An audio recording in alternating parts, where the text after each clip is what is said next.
Good morning, everybody, and welcome to the first open, not membership, session of this IPI World Congress. My name is Maribel Königer. I am responsible at ERSTE Foundation here in Vienna for journalism projects and communications, and I have the pleasure to co-moderate this roundtable discussion today with my colleague Marius Dragomir from the Center for Media, Data and Society of CEU. Before I do that, I want to thank you all for coming. I don't know how you feel. Maybe we feel a bit distant now, but I think this is because of the chair setting of the first assembly here. But we are in a roundtable. We are with many people in one room. We are live here. Honestly, for me, it's the first live conference in this setting since 2 years. And I'm very happy about that. You might wonder why this discussion on sustainability of financing of journalism and media and what philanthropy can help in this context has so many experts in a roundtable. We have 2 hours, so everybody will have a say, of course, and the experts are sitting here in the middle. We have a fishbowl setting and the audience in the wider space, but of course we try to include you afterwards. But the reason why we invited so many people was also exactly that we come together again after a long time of Zoom conferences, and many of you might know each other. You are peers in this field, and it would be also the opportunity to have this kind of exchange. I will give a short introduction of the groups of people sitting here before we both call them for the interventions, and it would be cool to have a lively discussion, of course, instead of just a list of comments. But before I do that, and I will do it very shortly, otherwise I take all the time of the speakers, I would ask Marius, my co-moderator, to give us a short intro into the topic of today. Yeah, thank you very much, Maribel. And let me start by saying that it's a pleasure to be here. It's a pleasure to travel as well after all this time. But I think this is a very important discussion, and we always, when we meet in this with experts in the field, we always ask this question: why do we hold this discussion now? And the answer is always because it's very important. It's a very important moment. It's always a very important moment to discuss that. But really now, I think we should be very serious about that, because we are going through through major changes in the field, and you yourselves are following these changes. I'm the director of a center that is affiliated with CEU, and we have been doing in the past 5 years we have been carrying out a number of research projects that have been looking into the state of the media. We have mapped for a while the media outlets in a number of countries across Europe and beyond Europe to understand the latest shifts and trends in funding journalism. We have been looking very much in the past 3 years into the phenomenon of media capture. We try to define it, to understand how it works in practice.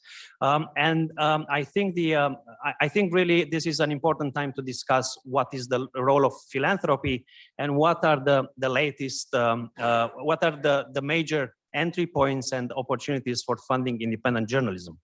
I don't like to, it's always, I've been always in a position to bring the bad news and say how bad things are, and I'm kind of fed up with that. I think we have to really look into the opportunities, because we are at the moment where we have opportunities.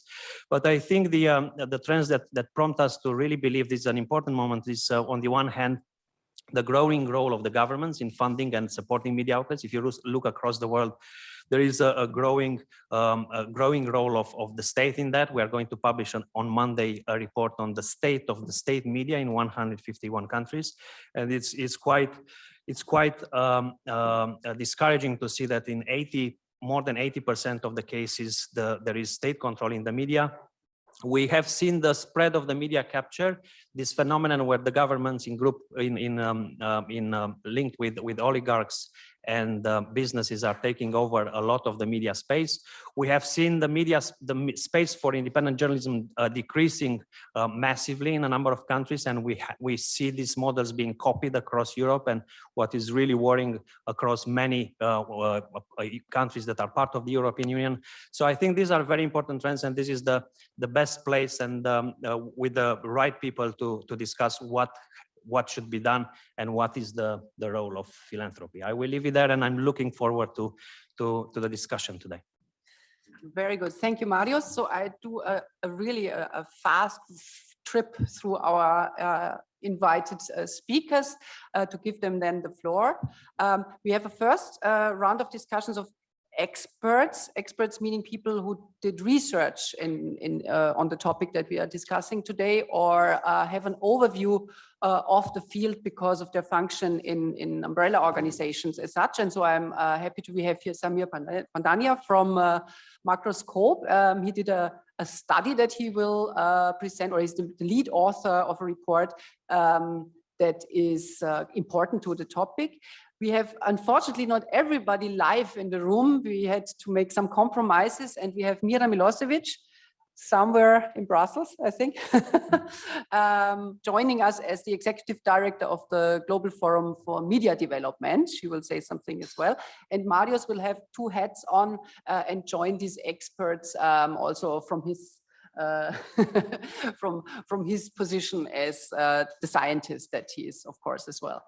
The second round would be to listen to practitioners or the journalists, the people working in media.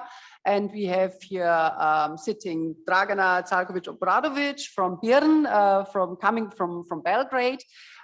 We know each other very well because we cooperate since ages. So she has a view on philanthropy in journalism. Watch what you say, no. Then we have Reka Kinga-Pop. She is the editor-in-chief of Euroscene, based in Vienna, coming from Hungary. So very interested in what you are saying, also for cultural journalists, not just for the investigative journalism part.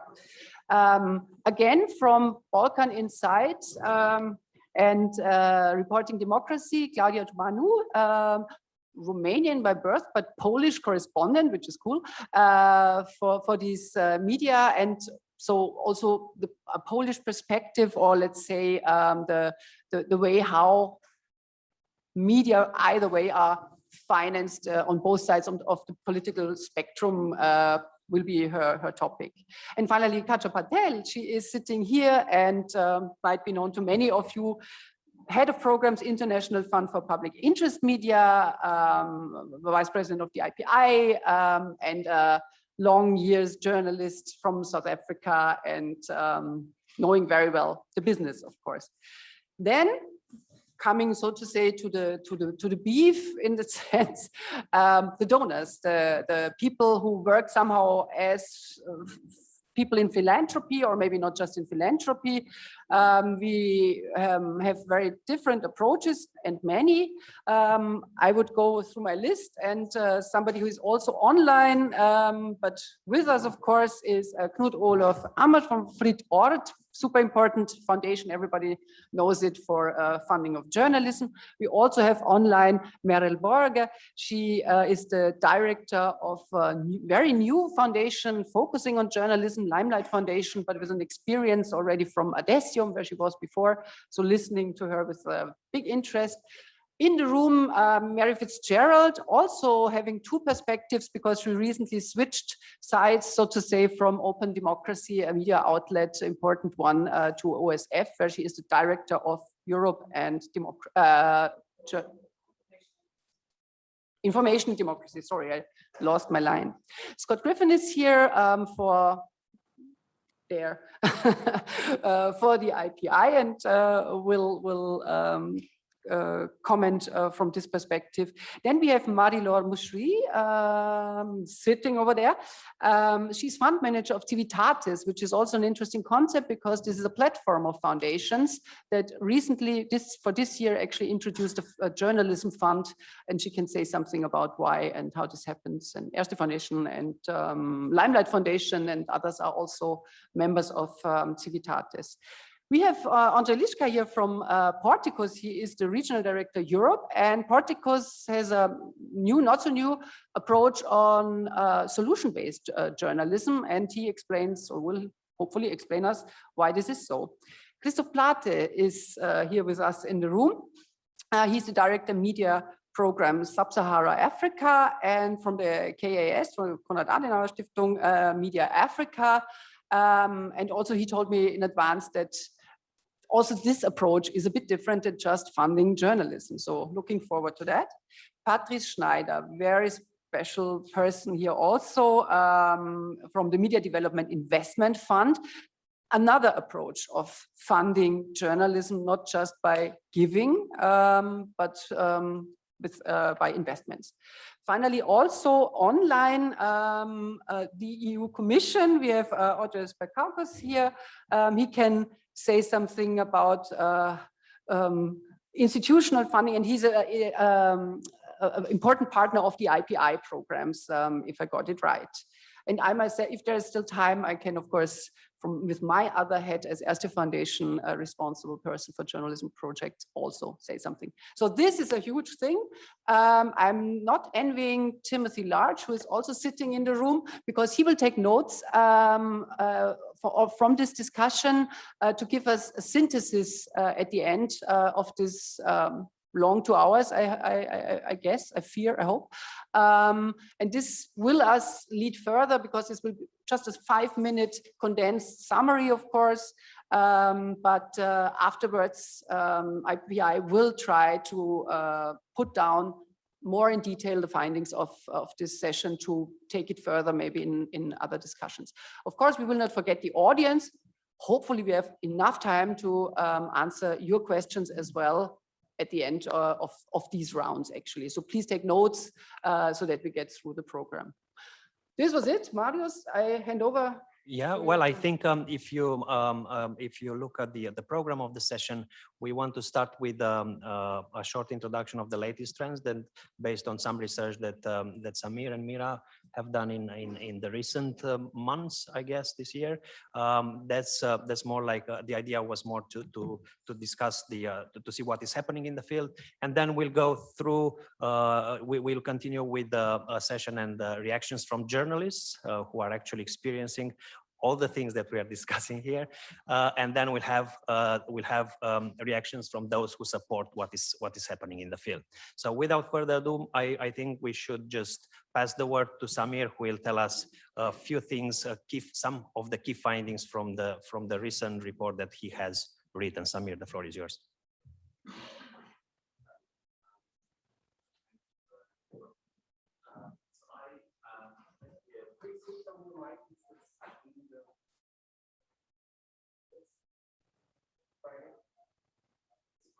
No.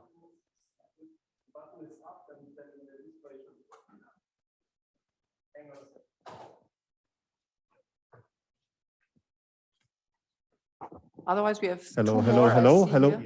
Ah, okay. Apparently, my voice is not recognized by the microphone. It's systemic silencing. So I spent the first half of this year as the lead rapporteur for the on sustainability of journalism for the Forum on Information and Democracy. That's an independent role, so it's not a part of the Forum. It's a role appointed by the Forum. So I'm speaking in an independent capacity about the research and about the report. But if you want to know more about the Forum and its own work, you can go to informationdemocracy.org. And I encourage you to do so and to make contact with the Forum, because it's an effort genuinely to try and address many of these issues that we're talking about today and throughout this conference and many other scarily in-person conferences to come. So I was the rapporteur for this working group that was a global working group There was a steering committee guiding the research, but essentially the brief was to try and the forum has a partnership of countries that are part of it, 43 countries that are signatories to its declaration. And they show a commitment to the values and principles of the forum that have been developed over a couple of years. And the idea was that the working groups, there was one on infodemics last year, and this was a sustainability of journalism, they take wide soundings, they look at these issues in global context, local context, try and synthesize what the state of thinking about a particular issue is, and to propose ideas for how we can all move forward.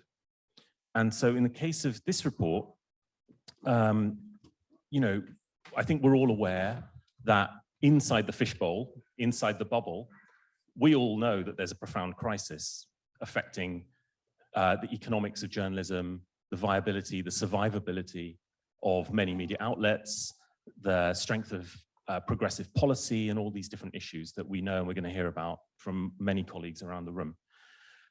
What there hadn't been was a sort of a comprehensive overview of what those states themselves are doing, could be doing, and should be doing, and what they can do immediately with relatively little input to try and ameliorate the situation for journalism in their countries, for public interest journalism and professional and independent journalism particularly. So that's the framing of the report. We did a lot of research. So we did sort of 50 plus interviews, in-depth interviews. We did consultations through a partner in across many countries in sub-Saharan Africa, and also read literally hundreds of reports. And you'll all be aware that your inboxes are full of reports, including the one that I'm talking about now, of which you may have read some. So what I'll try and do is summarize, you know, briefly what the relevance of this is to philanthropy in particular.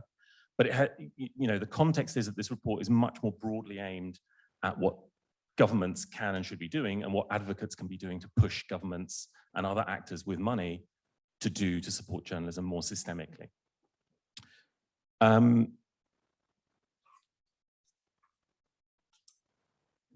The principal thing that I think we wanted to get across with this report, partly because it's aimed at states, but also because a lot of other funders deal with these issues, is that media freedom is intrinsic to sustainability and viability, and sustainability and viability is intrinsic to enabling media freedom. And this was a key thing that came through in all the interviews, in all the research that we did. This relationship, you cannot have sustainability without the ability to operate in some measure of freedom.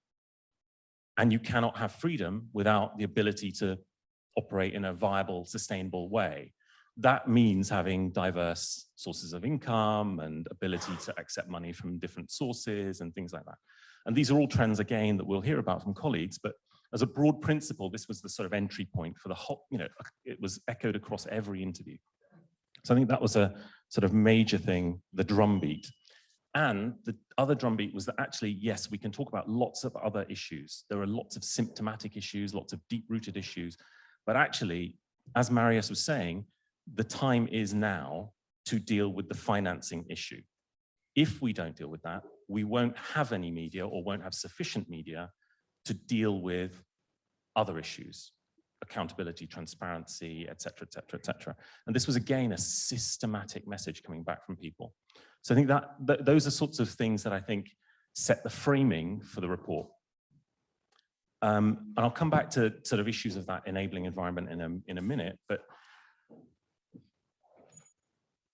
you know, we started out by looking at the sustainability of journalism, and really what the report is, I think, about at heart, this is again my opinion, but I think it's about the sustainability of journalism financing. Because if you turn the lens on, you know, we can talk about the practices within organizations, and some, you know, our colleagues who are journalists and working on these issues will talk about those things. But I think the thing that hasn't happened is there hasn't been a strategic, sustained, scaled up, properly supportive or structural approach from the funding sector. And that includes investors as well as philanthropies, as well as government departments, and so on. All of these things need to be more joined up. They need to happen for a decade. This was our overall push. Governments need to look at, in the report, you can see there are measures from sort of tax to direct funding to supporting and underwriting investment and various, the report is a sort of compendium in a sense of all the possible ways in which governments and other actors can fund and support the media in ways that don't compromise its independence. But it's the comprehensive approach, and that's what I want to talk about, and I hope that we talk about today for philanthropy. Philanthropy came in for some critique. And again, in the report, what we've talked about really is the things that philanthropy can do and that it is uniquely placed to do. And it has independent money. It is able to be catalytic. It is able to be responsive and quick. It can de-risk money for other actors. So one of the things that we've talked about a lot in the report is this link between philanthropy and investment. This was, again, a common theme that came through, in a sense, trying to move the conversation forward from how do we get philanthropy to save journalism? How do we get philanthropy to fund more? Actually, what the message back was, get philanthropy, we need more and wider philanthropy, more foundations involved, more foundations to consider what the role of journalism is within their broader work, even those who aren't specialists. But what they're able to do is unlock and catalyze other sources of money and other sources of support, and to lower the costs across the board for the sector of those things, whether it's in legal support, policy advocacy, raising collective voice, safety issues, working conditions are something that, is notoriously difficult.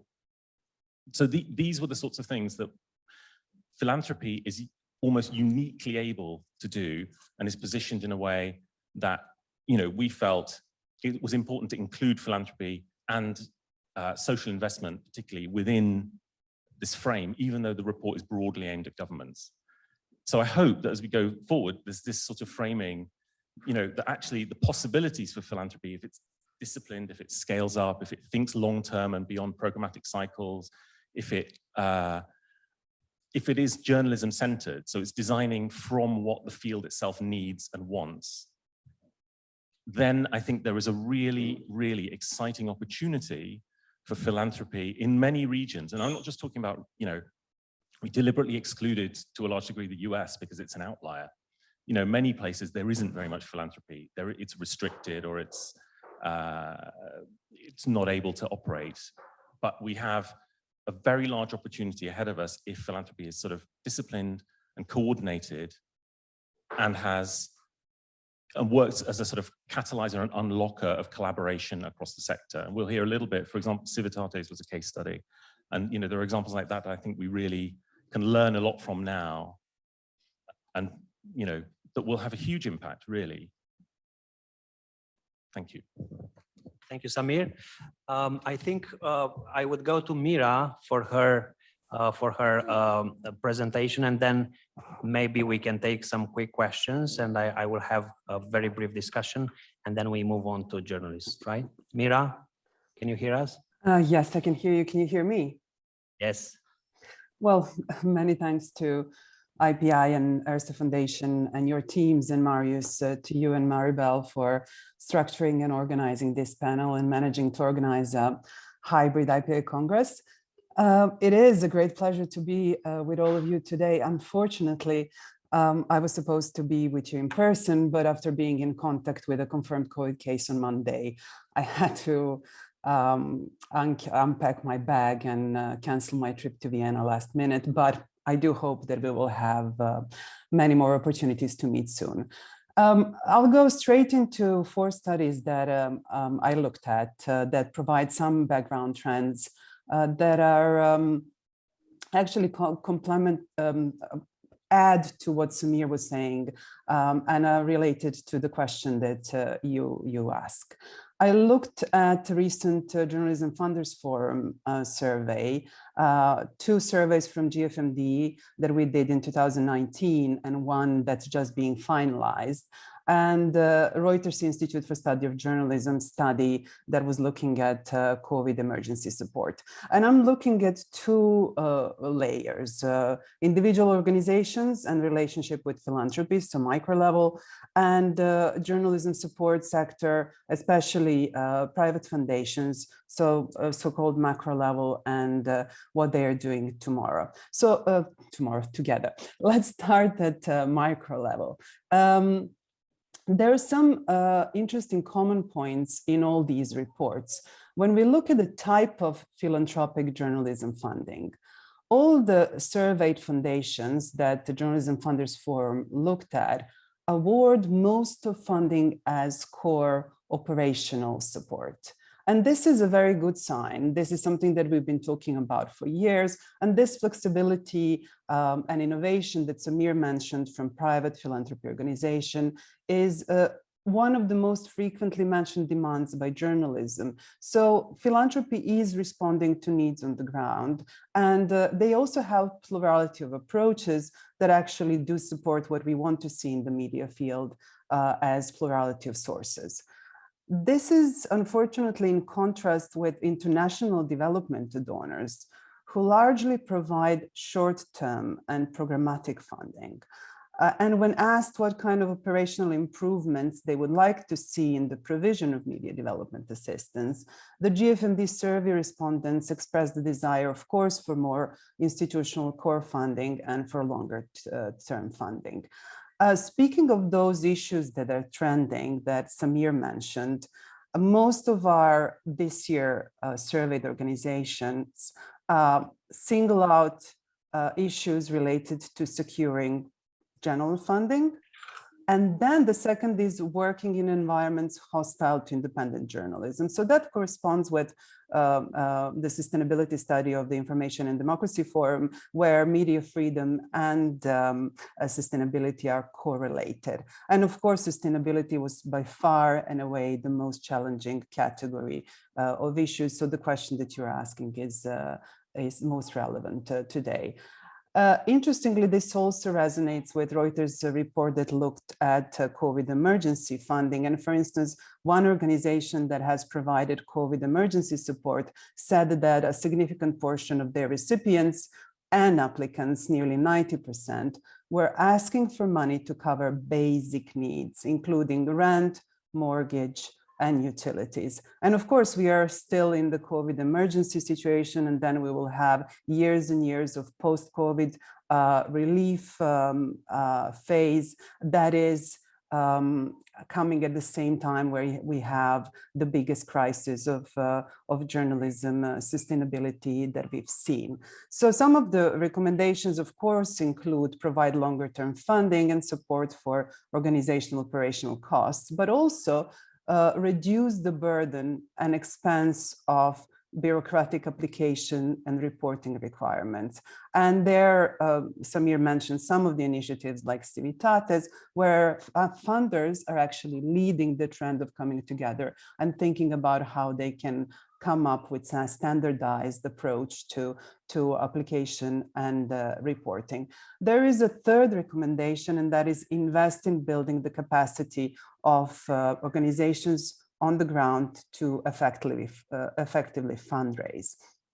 So we have the situation that commercial sustainability, as Samira also mentioned, will not be a reality certainly in the next 10 years. There will be exceptions that will kind of prove this rule, but unfortunately, when we look at local, community, investigative reporting organizations, funding from individual, local, and international philanthropy and international donors will be part of their business plan and will be part of their sustainability plans. So one of the things that we've done in cooperation with the Open Society Foundations is we've developed a fundraising guide, which we launched in June this year, that consists of different modules covering fundraising processes in a very plain language and covers everything from planning to budgeting. Then a comprehensive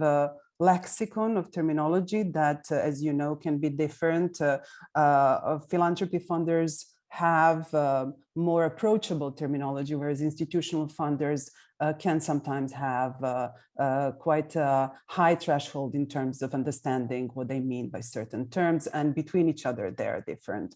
Then we've developed an extensive list of media development funders and journalism support organizations, and we have daily updated funding opportunities for all those funders and organizations in the room. Please check out your profiles and let us know if there is anything that needs to be added, changed, or funding opportunities that you would like us to share.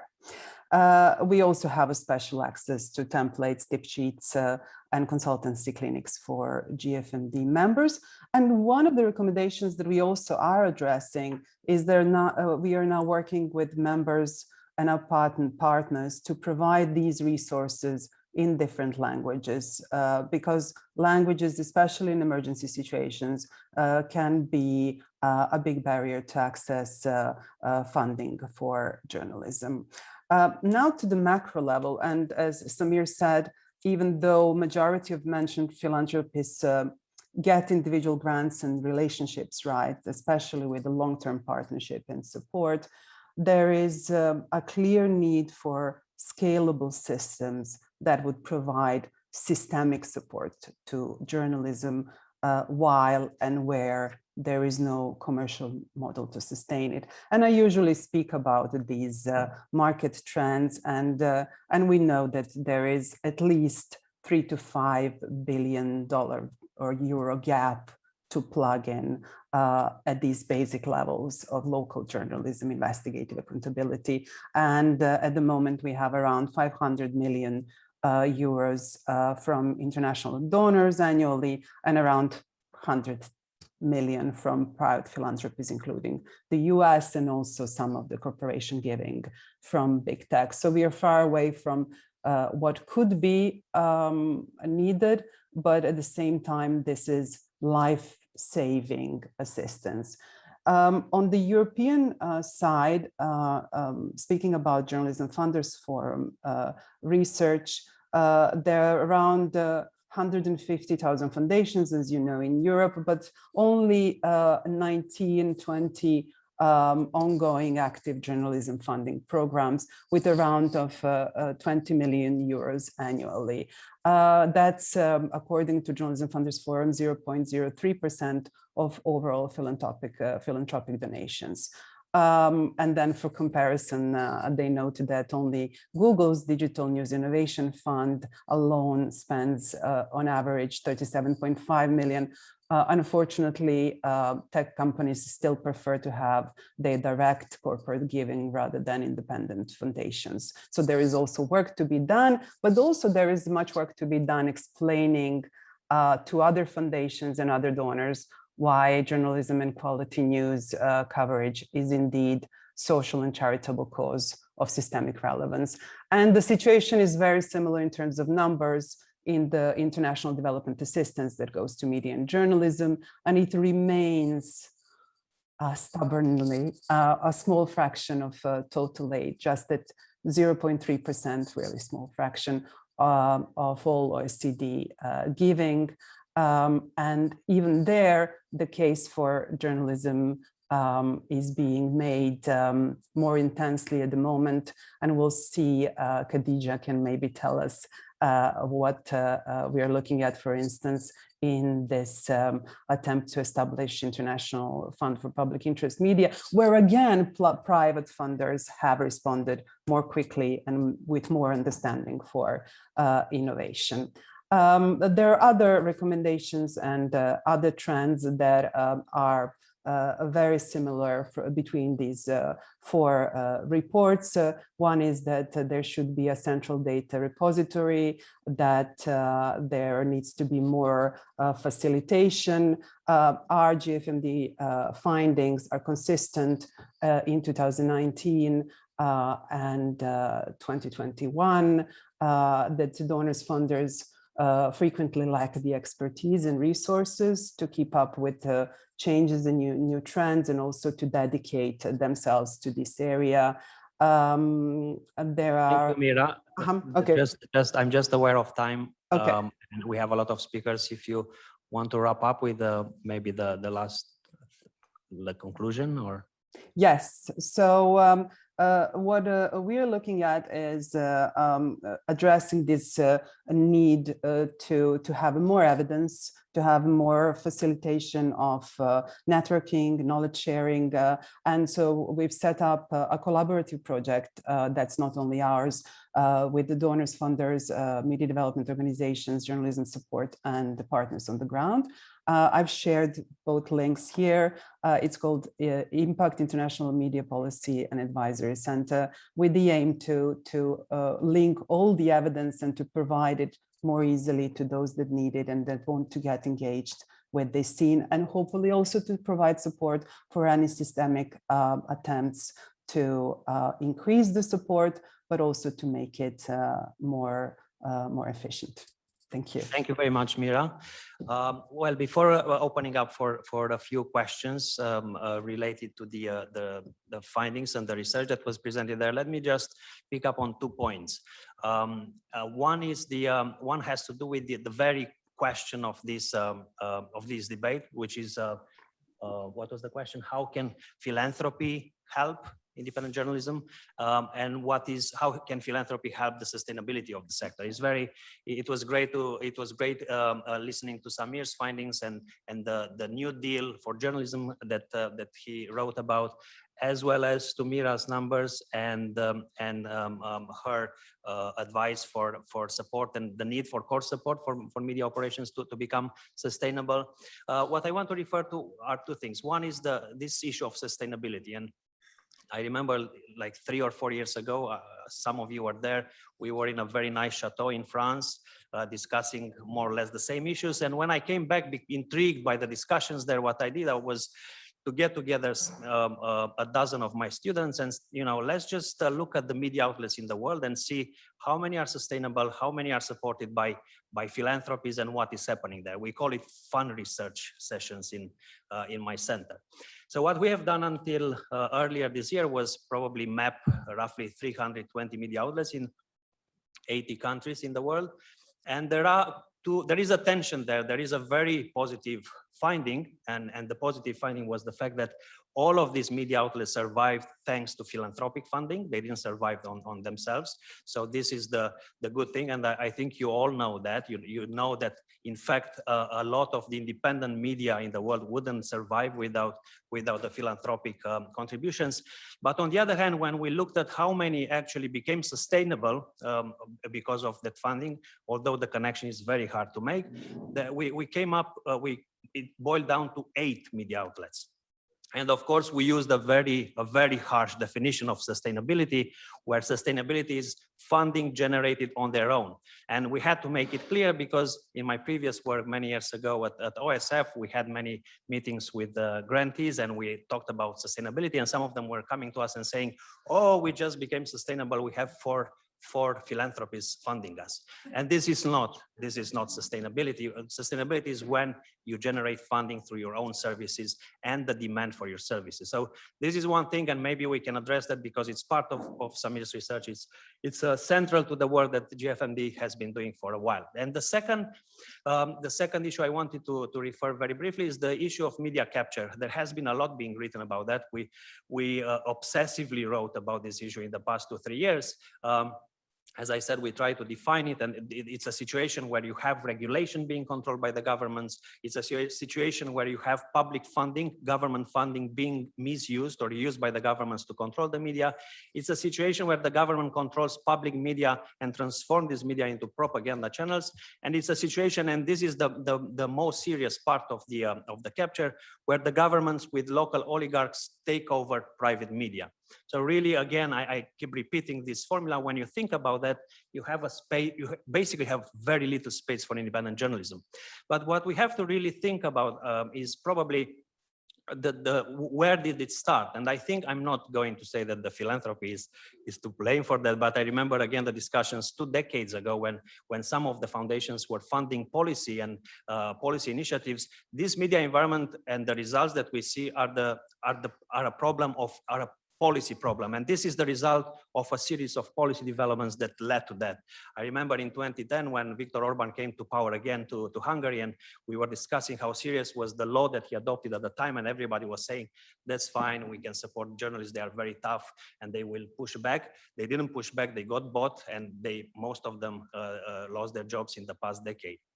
And this is something that maybe we should think about, because yes, it is extremely important, and I totally agree with that, to fund independent media outlets, independent journalism, content production. But at the same time, I think the issue of policy and the actual media environment is much tougher to tackle, but equally important. So I leave it there. Maybe just open it for a couple of minutes if anybody has anything to ask or to comment on. Yes, Mary. Microphone.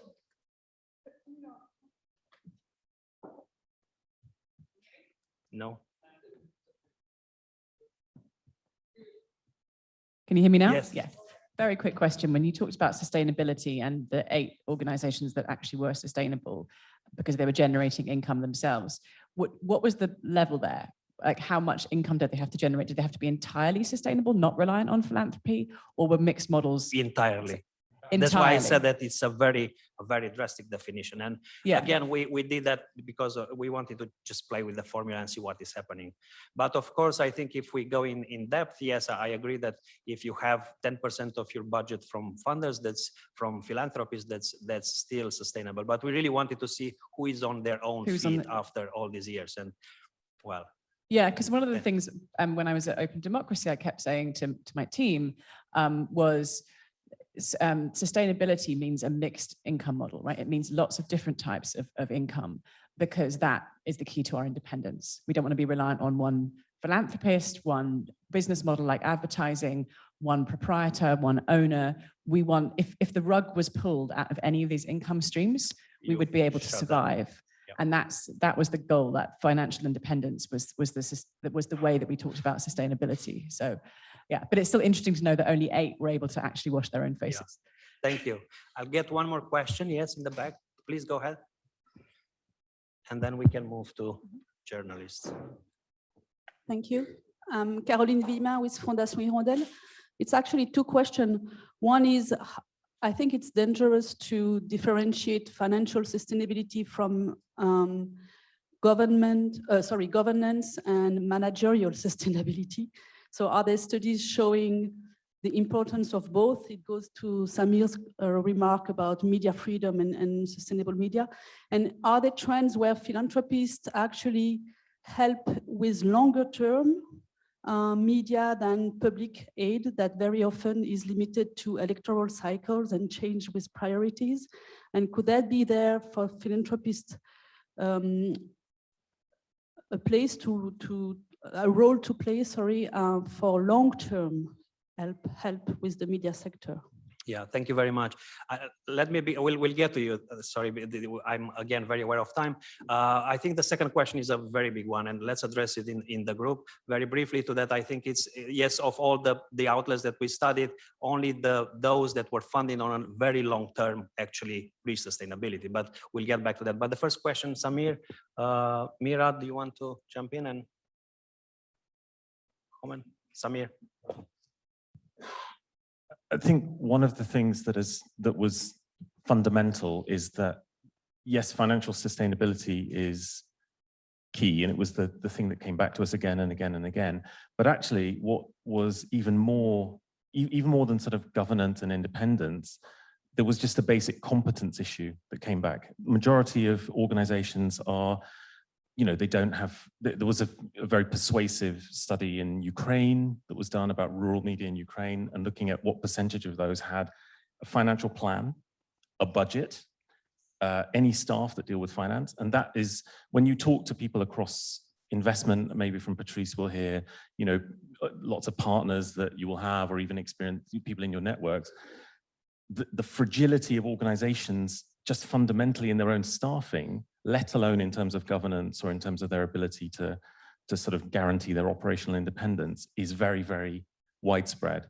And so these are the sorts of things that came through to us, and that needs therefore to filter up to how philanthropy and other funders rethink their approach. What are they actually looking to bolster? What are they looking to strengthen?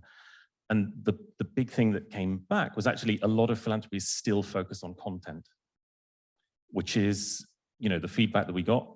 Content and training should, there should be a rebalancing, and there are other things that are in terms of business and operational independence, ability, particularly in places where, as Mary is saying, in some places you can have multiple sources of income. Actually, in lots of places you can't. There may be one or two if you're lucky, and as Marius has detailed. So, thank you, Samir.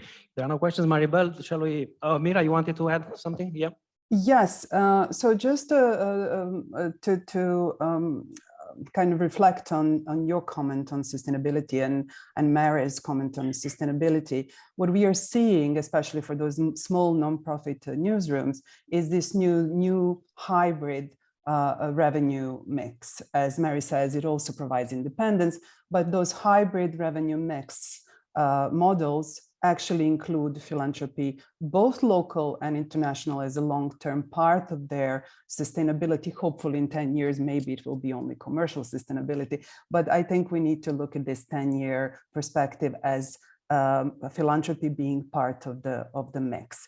The second thing is what Samir just mentioned in terms of lack of capacity.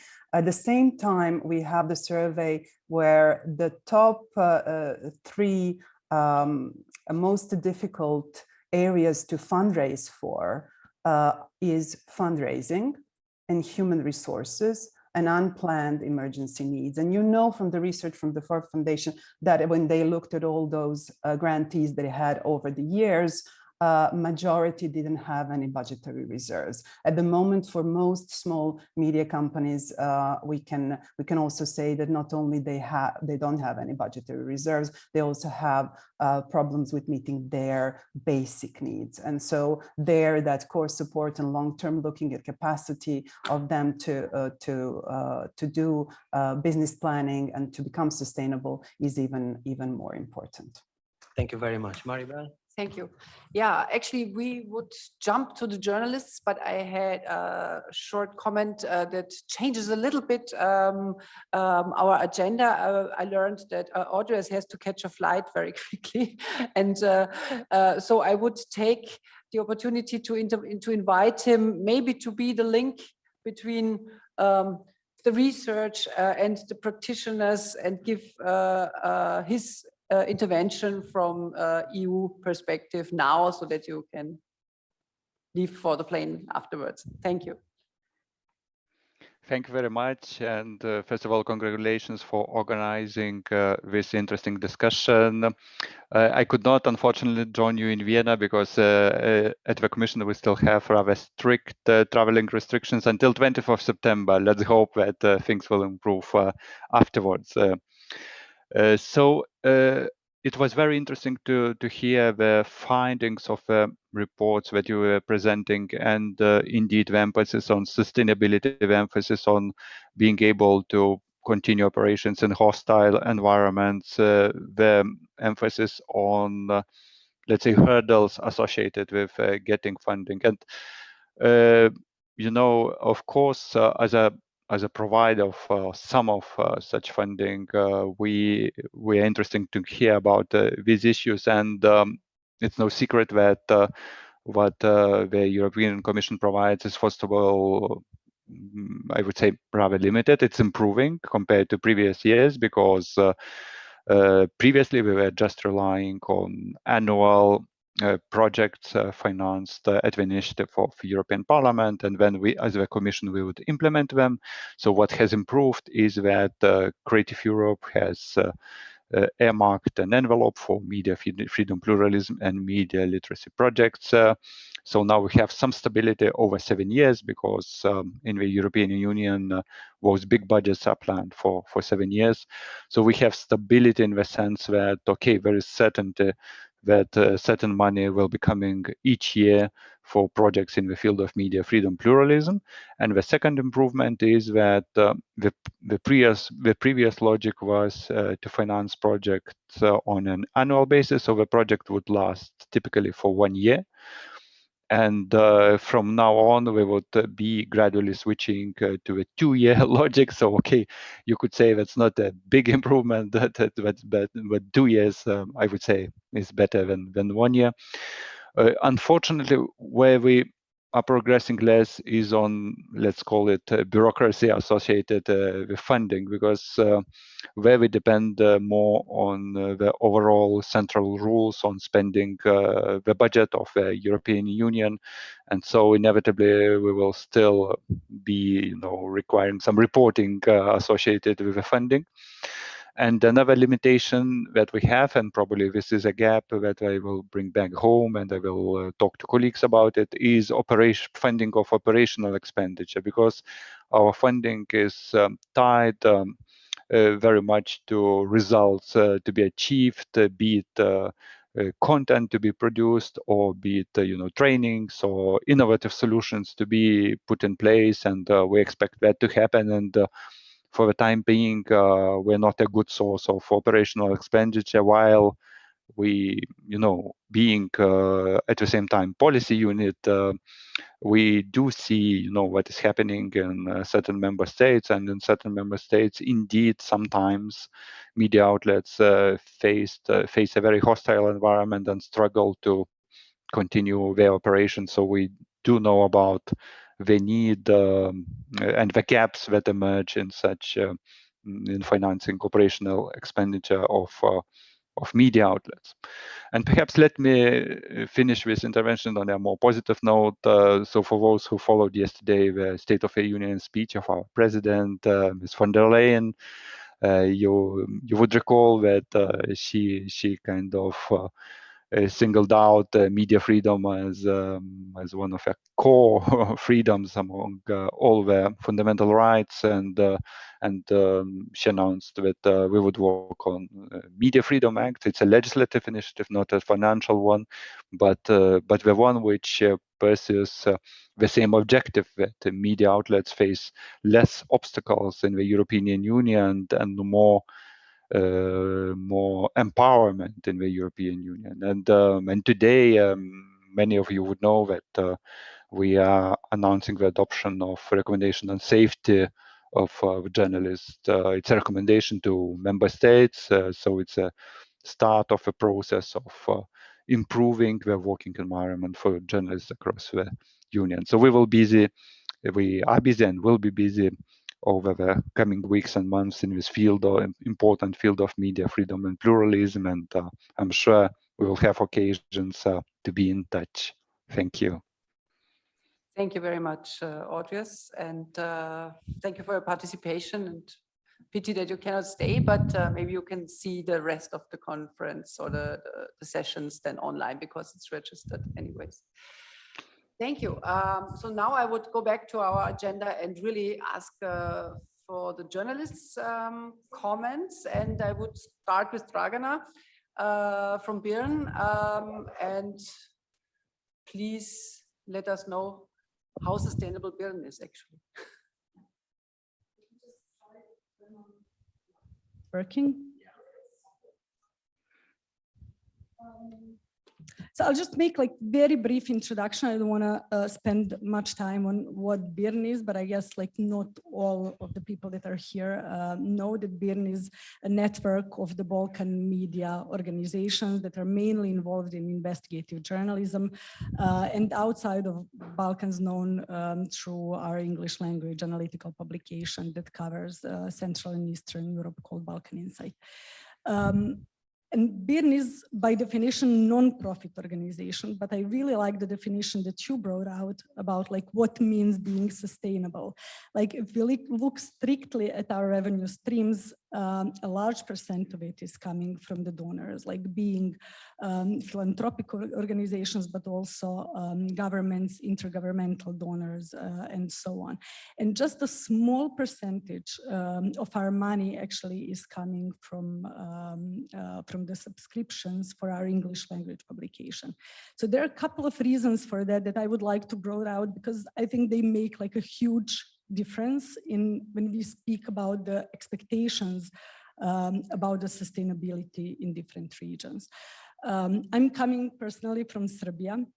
So Marius knows, and I hope that probably it is known to the most of you, that in Serbia we have at the moment like very autocratic, suppressive government that is effectively working against all the independent journalists, meaning not just in a way of the captured journalism scene that Marius mentioned, but also captured advertising market where you as independent media cannot actually get the advertising, captured institutions where you as a journalist cannot get response or information from the institution, which makes like the work, especially of investigative journalists, very adverse.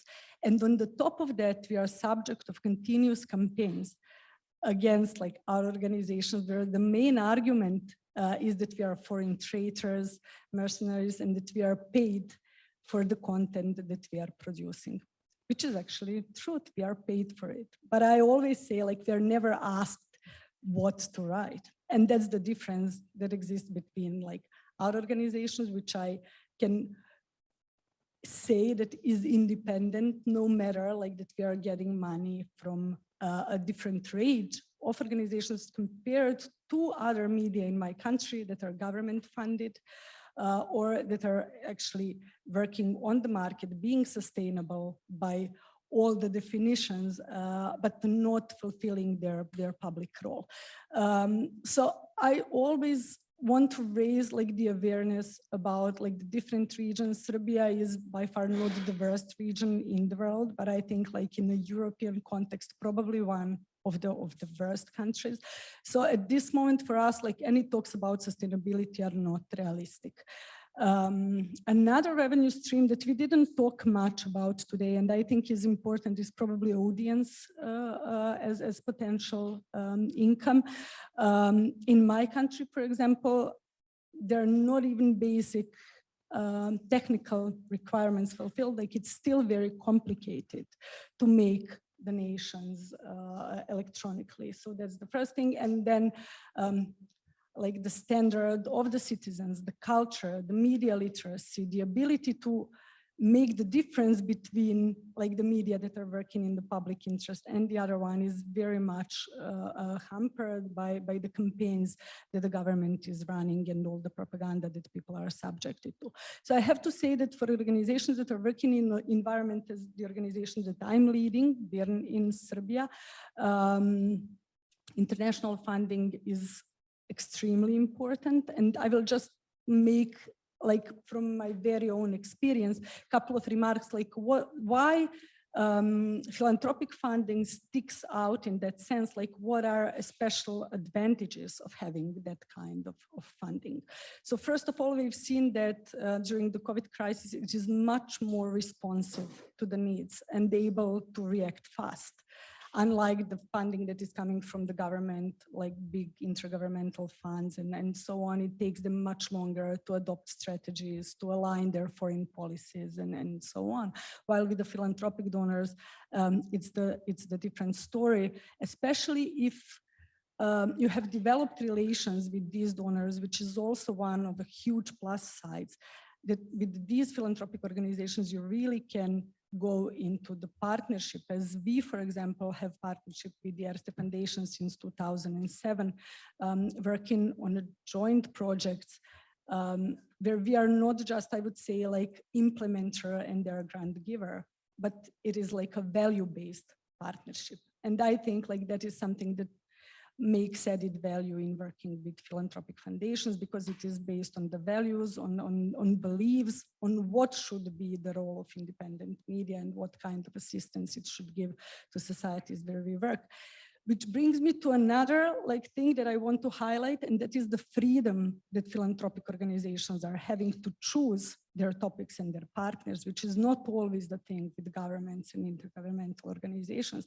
So we should be aware of that. For example, I can speak from my own experience that the European delegation in Serbia is not anymore giving money to media because that is for them politically too sensitive. Like they have to stay on a good terms with the government. And basically they are doing now that through the European Fund for Democracy. But I would say that we also lost very important symbolic message of the European Union directly financing media in my country and media freedom.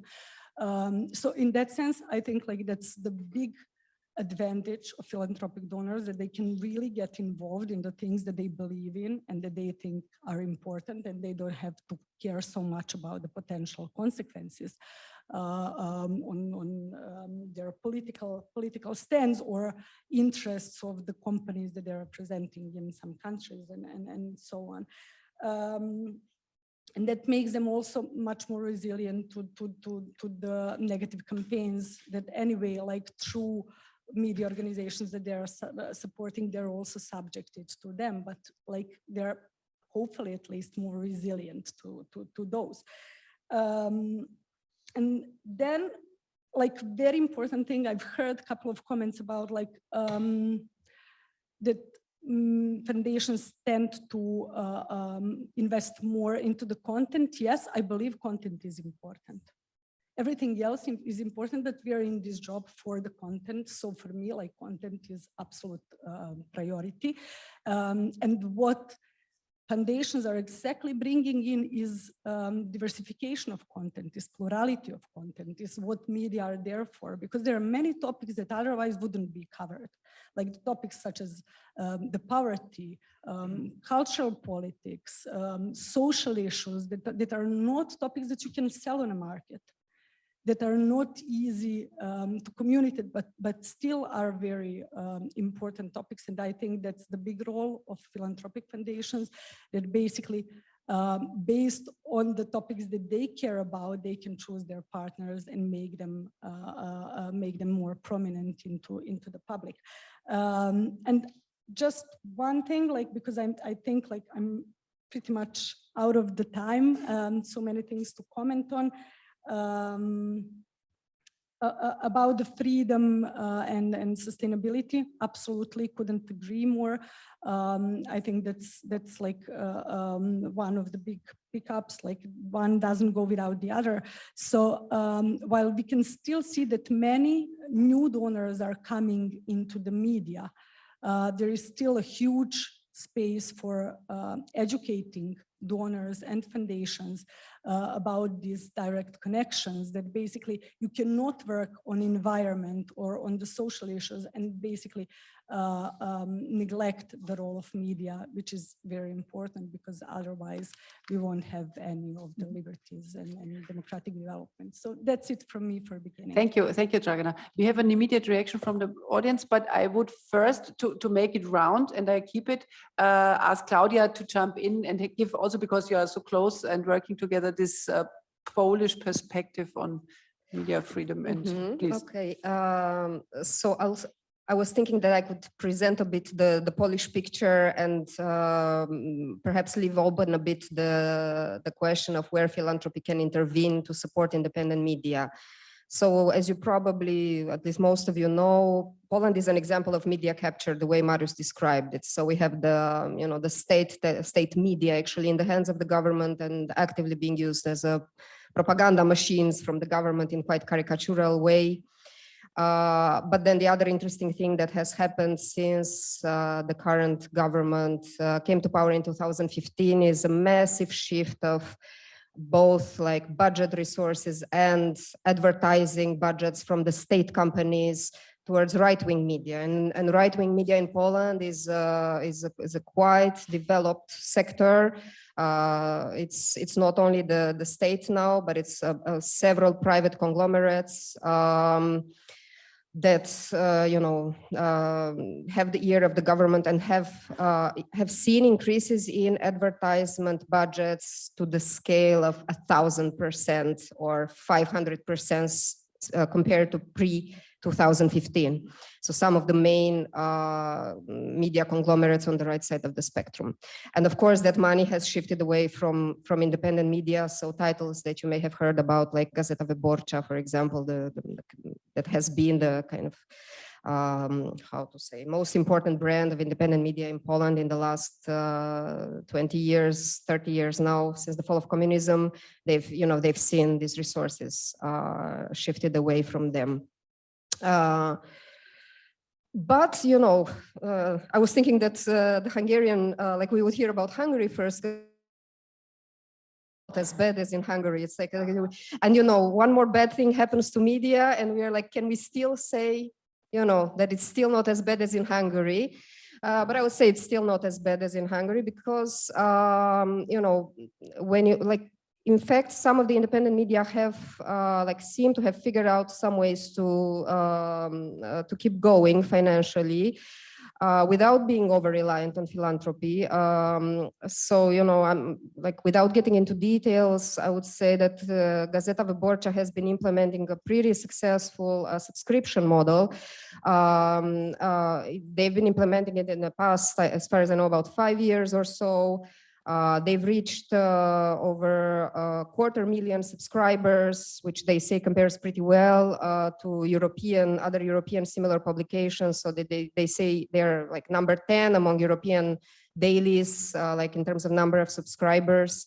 But Wyborcza is also part of a bigger media company that has quite diversified business, including, you know, cinemas and outdoors advertising and things like that.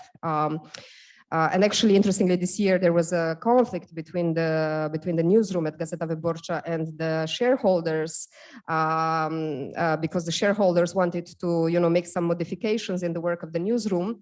And it was very interesting for me to read that the newsroom was making the argument that the shareholders, you know, can only survive because the newsroom has actually managed to, you know, make a profit in the last years because of the subscription model. So that's one example that they've made it work. Then you've got a new outlet called Oko Press that appeared in the last, like, again, 5 years, built from scratch. Mostly young journalists doing a lot of reporting through social media, and that's, you know, a lot through donations by readers, supported a lot through donations by readers. So about 2/3 of their income is coming from individual donations. And it's interesting that on the right side of the spectrum as well, media use in Poland individual donations. And like when Dragana was speaking, I was agreeing with her that Eastern Europe is actually not the place where individual donations work.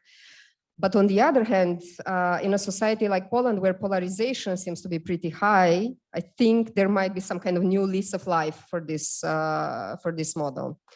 So yeah, like actually, I would be very curious to hear, because it seems like Poland is at the place where, you know, interventions from philanthropic organizations are like very needed now to basically help keep this independent media like above the board, that they've, you know, been putting a lot of work into staying above the board in a very difficult environment, both financial and legislative, and these legislative pressures are adding up, you know, year after year and so on.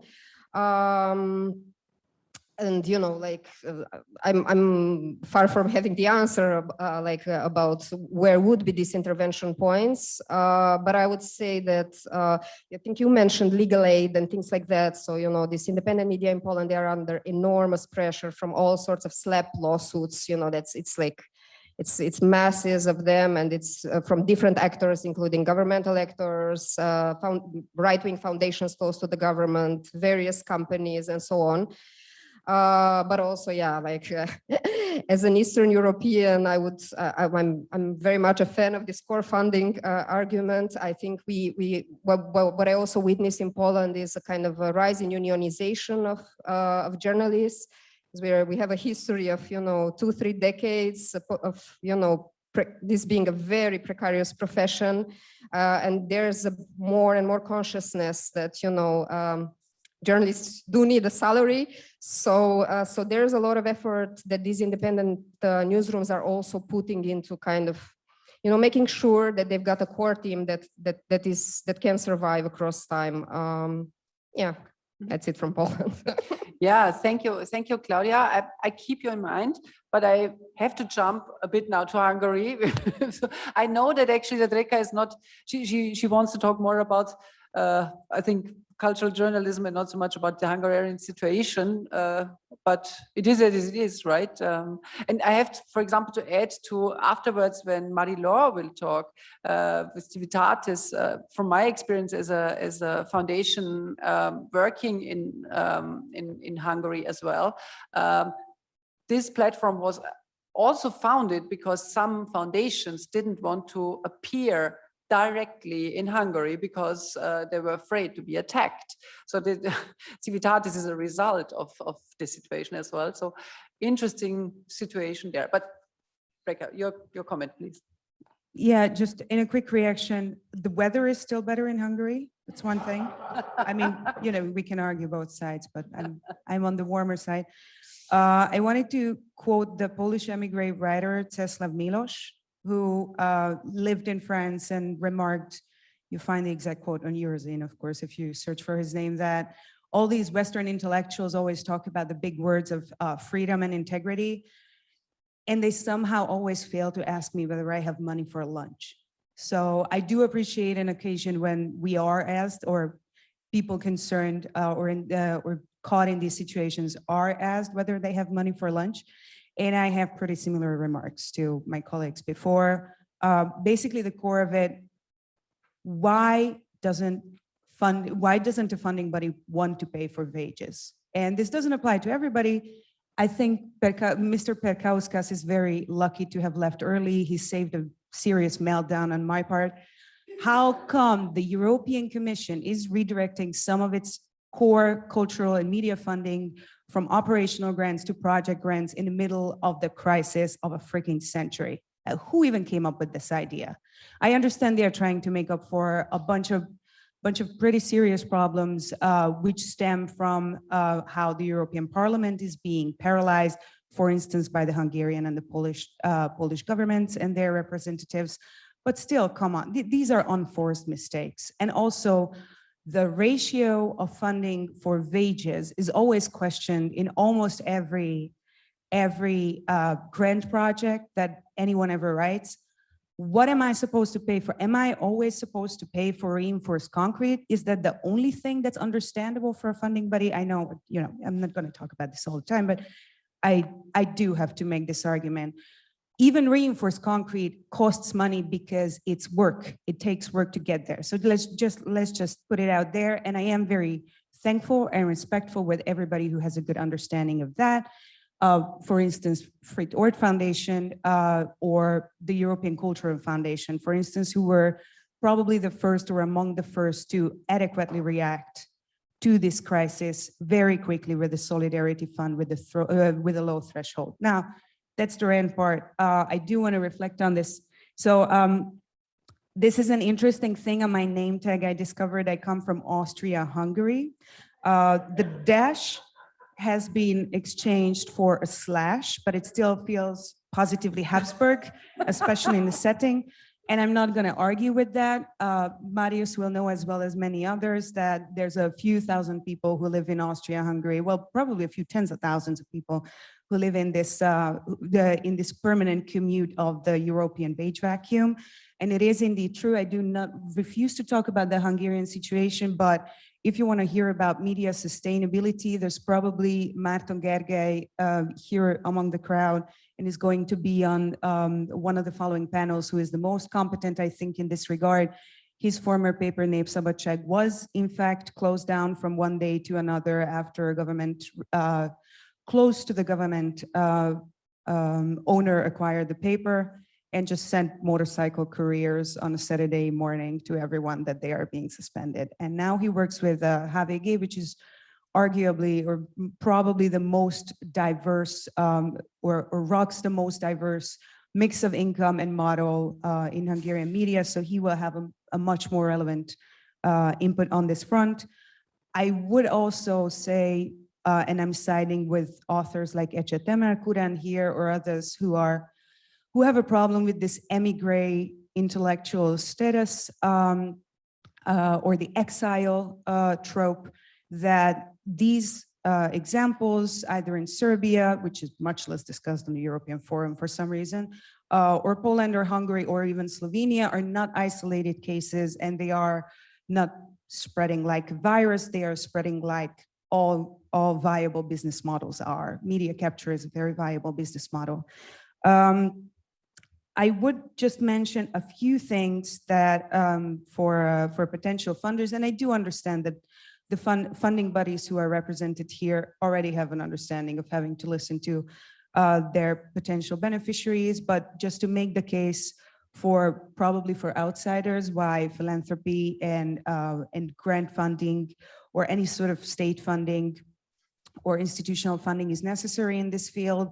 It's also because of the rising political pressure, which Marios has already mentioned.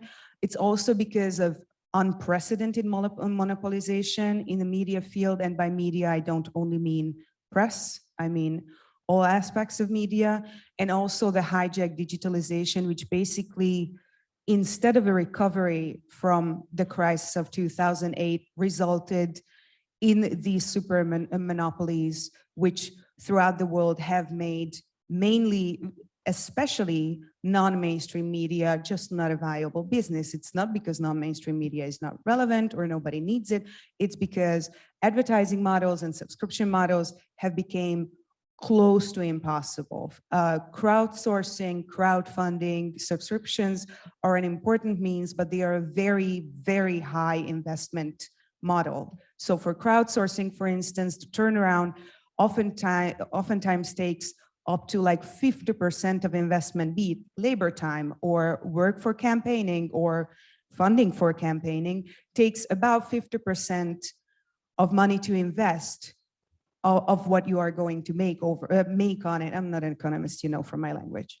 So it's not a viable option for everyone, and it's especially not a viable option for those whom I work closest with. Just a short introduction. Eurzine is an online magazine launched in 1999, I believe, but it's also a network of more than 90 cultural journals, magazines, and a bunch of associates throughout Europe and a little bit beyond Europe. So from instance, from Algeria and the US. What we do, Eurzine as a magazine, is we publish a combination of curated content from our network. So from all sorts of perspectives, and we do try to not bleach these perspectives into some kind of bland pan-European approach, but keep their local specificities in many regards. And we also publish our own original content and facilitate exchange of content and cooperation within the network. So the idea basically is that we just need to be aware of each other's work and make the best use of it. In that framework, we do support and co-fund a lot of translations and other cooperations. I'll get to that in a minute, and I'll try to not keep you up very long. What I would argue in this situation is that there must be a focus on media other than mainstream. This is, of course, I think widely understood in this room. But within this, also specifically small scale and niche media. Cultural journalism has long been regarded as the feather in our hats that we only afford when we have extra money. Now that's problematic for so many reasons that I can't even get to talk about that, but this is very well exemplified by the fact that we still talk about not an impending, an actually happening climate crisis is a technological problem, whereas technology is available, but we don't have a culture of responding to crises. That's what these people are supposed to provide, had they had the means to do that. I would also argue very much for all sorts of niche journalism, local journalism very heavily, not only because my mother said it was a nice and righteous thing to do, but also because in a well-working media environment, and here I'm also thinking about the pan-European level, it has to be a robust ecosystem of different layers and very different media of very different sizes and aspects that overlap each other. And the smaller scale media, including from academic publishing through cultural journalism, and another arm, local journalism, this is the watershed that feeds into mainstream, both ideas, people, including authors and editors.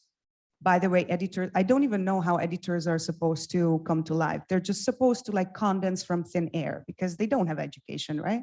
Just the time you've sweat enough, it just appears there. And they also channel innovation. And I'm not bad-mouthing anyone here.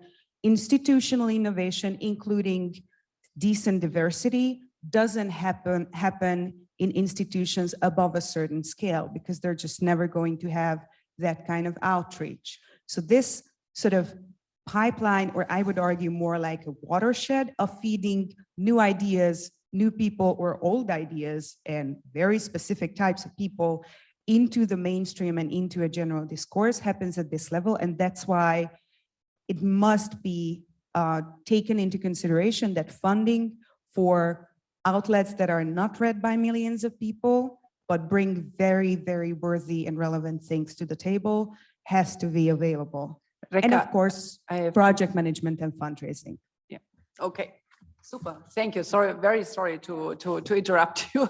But I would, before we take a question, finalize this round and take now. We heard a lot about Europe, but we don't have yet the really international view. So Katja, may you please let us know what you think. Am I on? So thanks so much. It's illuminating really listening to experiences from across Europe. And as bad as your situations are, yeah, the rest of the world is worse.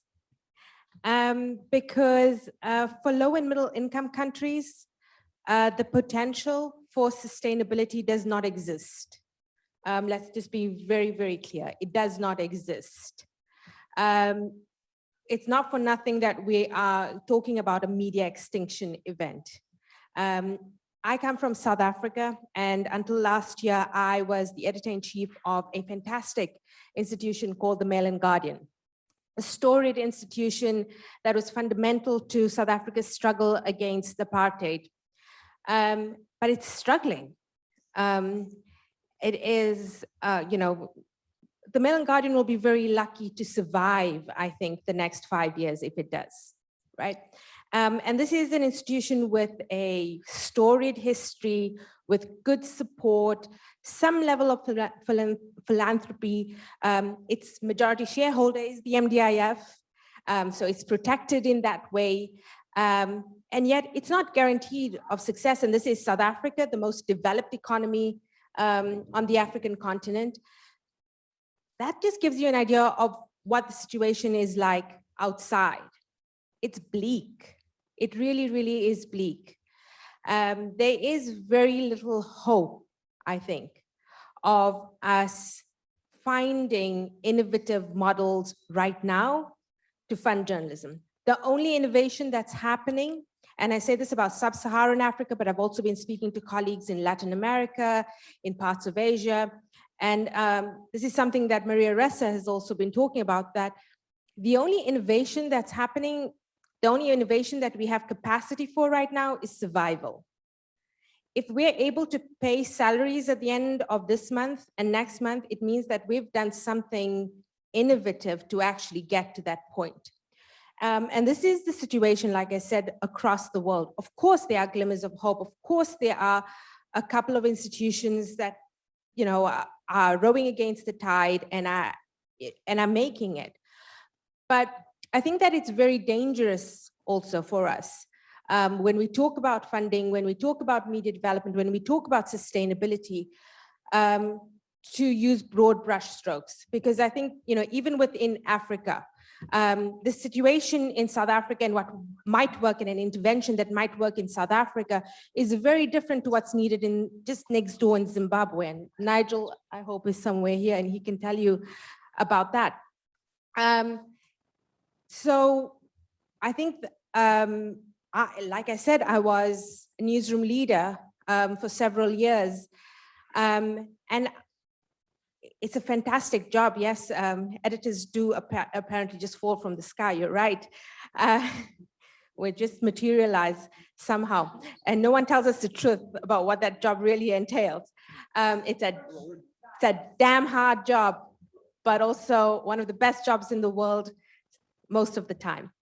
But I had the really horrible experience of having to face my newsroom time and time again, explaining why there was another round of cuts, explaining why they've gone 5 years without even inflation-based increases, explaining why we're not filling positions, explaining why the newsroom that to give you an idea, the newsroom that I entered, we had a salary bill of about 2 million rands a month, right? When I left, the newsroom salary bill was under 1 million rand. That gives you an idea of how much we were forced to shrink in that time. Some of it, yes, was innovative. We created a trust where, and Simon can tell you a little bit about that. Simon Allison is here. He's the former Africa editor at the Mail and Guardian. And, we've done stuff there. So we were able to, channel philanthropic capital in different ways in the Mail and Guardian. But the truth is that it's difficult. And this is the situation throughout the world. And that's why my current job, I'm hoping to do something about this. I've recently joined the International Fund for Public Interest Media.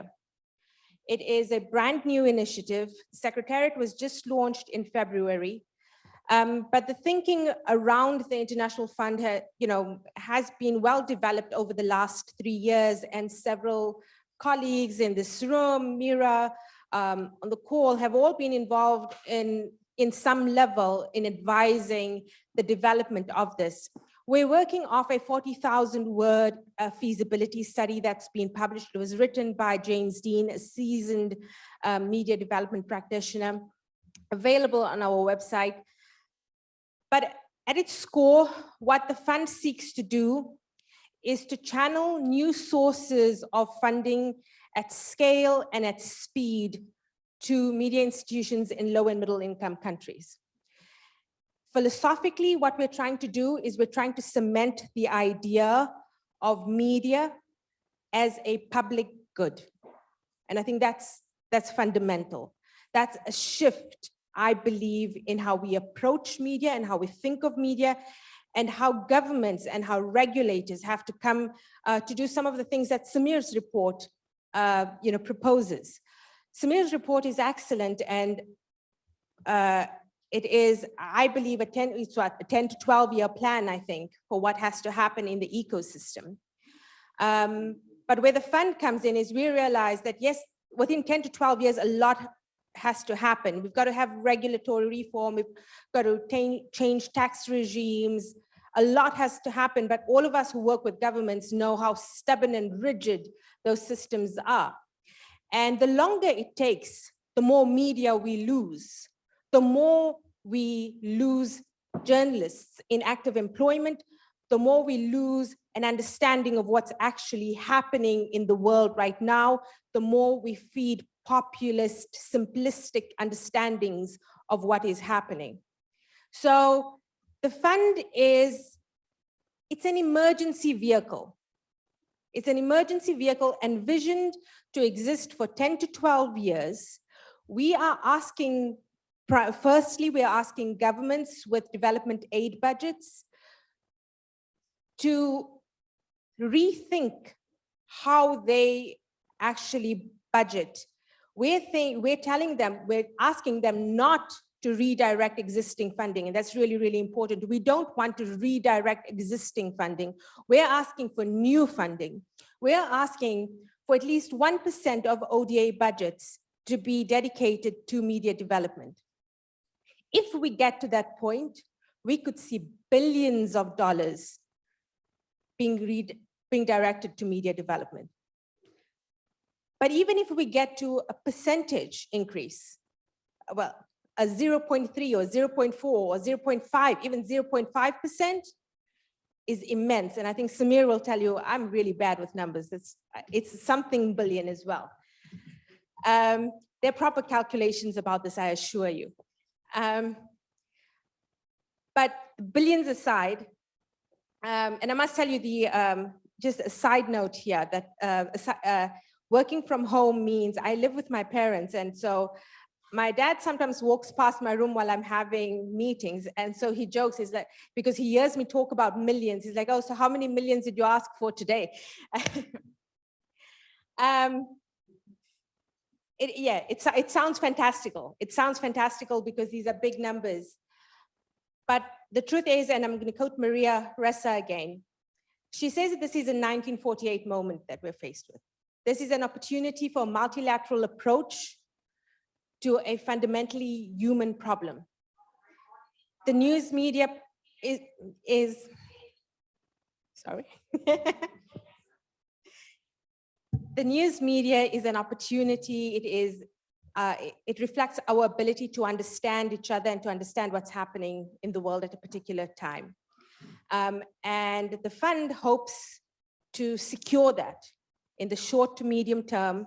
It seeks to give institutional funding to media in low and middle income countries to shore up the ability to do journalism, because we can't actually, create better frameworks for the existence of journalism when the institutions just don't exist. And that's, the reality. So I think that I'll wrap up there and then we can continue the conversation. Perfect. Thank you, Katja. I promised you to ask a question. So please, one question from the audience. Yeah, I will not take long because Khadija covered some of the issues that I wanted, because I think we were going a bit too Eurocentric, and I think we need to be international, as International Press Institute's name is. But I'd like to point out a few things that I think have not been covered. We talk a lot about the funding in a separate way from policy, and I think we need to really combine the two. I'll give you an example. Our friend in India here says a lot of FM stations in India, they're not allowed to do content, news, or current affairs.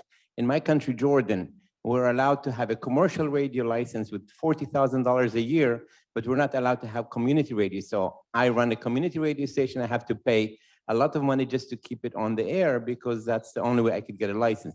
So I think we need to find a way to combine both the philanthropy and the policy, because we can save a lot of money if we just find that way. Another issue that we were talking, I heard about the niche idea and so on, and I've been always pushing experimental media and niche idea, but I'm starting to have second thoughts. And I think that sometimes governments are happy to have a multiplicity of very, very tiny web stations, because we have a website, we put our stuff as we want, and we feel like, we're free. But we are not changing anything. The big media is eating us alive, and we think that we're free because we can do something on our website. And I think we need to think in a different way. I think we need to think of integration. I think we need to do much more combining our efforts. I mean, in our country, we have like 4 or 5 really successful organizations, NGOs doing really good work, but each does his own thing. And we should combine our work so that we can be effective. In the past, we used to, the media ownership was a big castle to crack. Now we have thousands of media outlets, but it's the same content.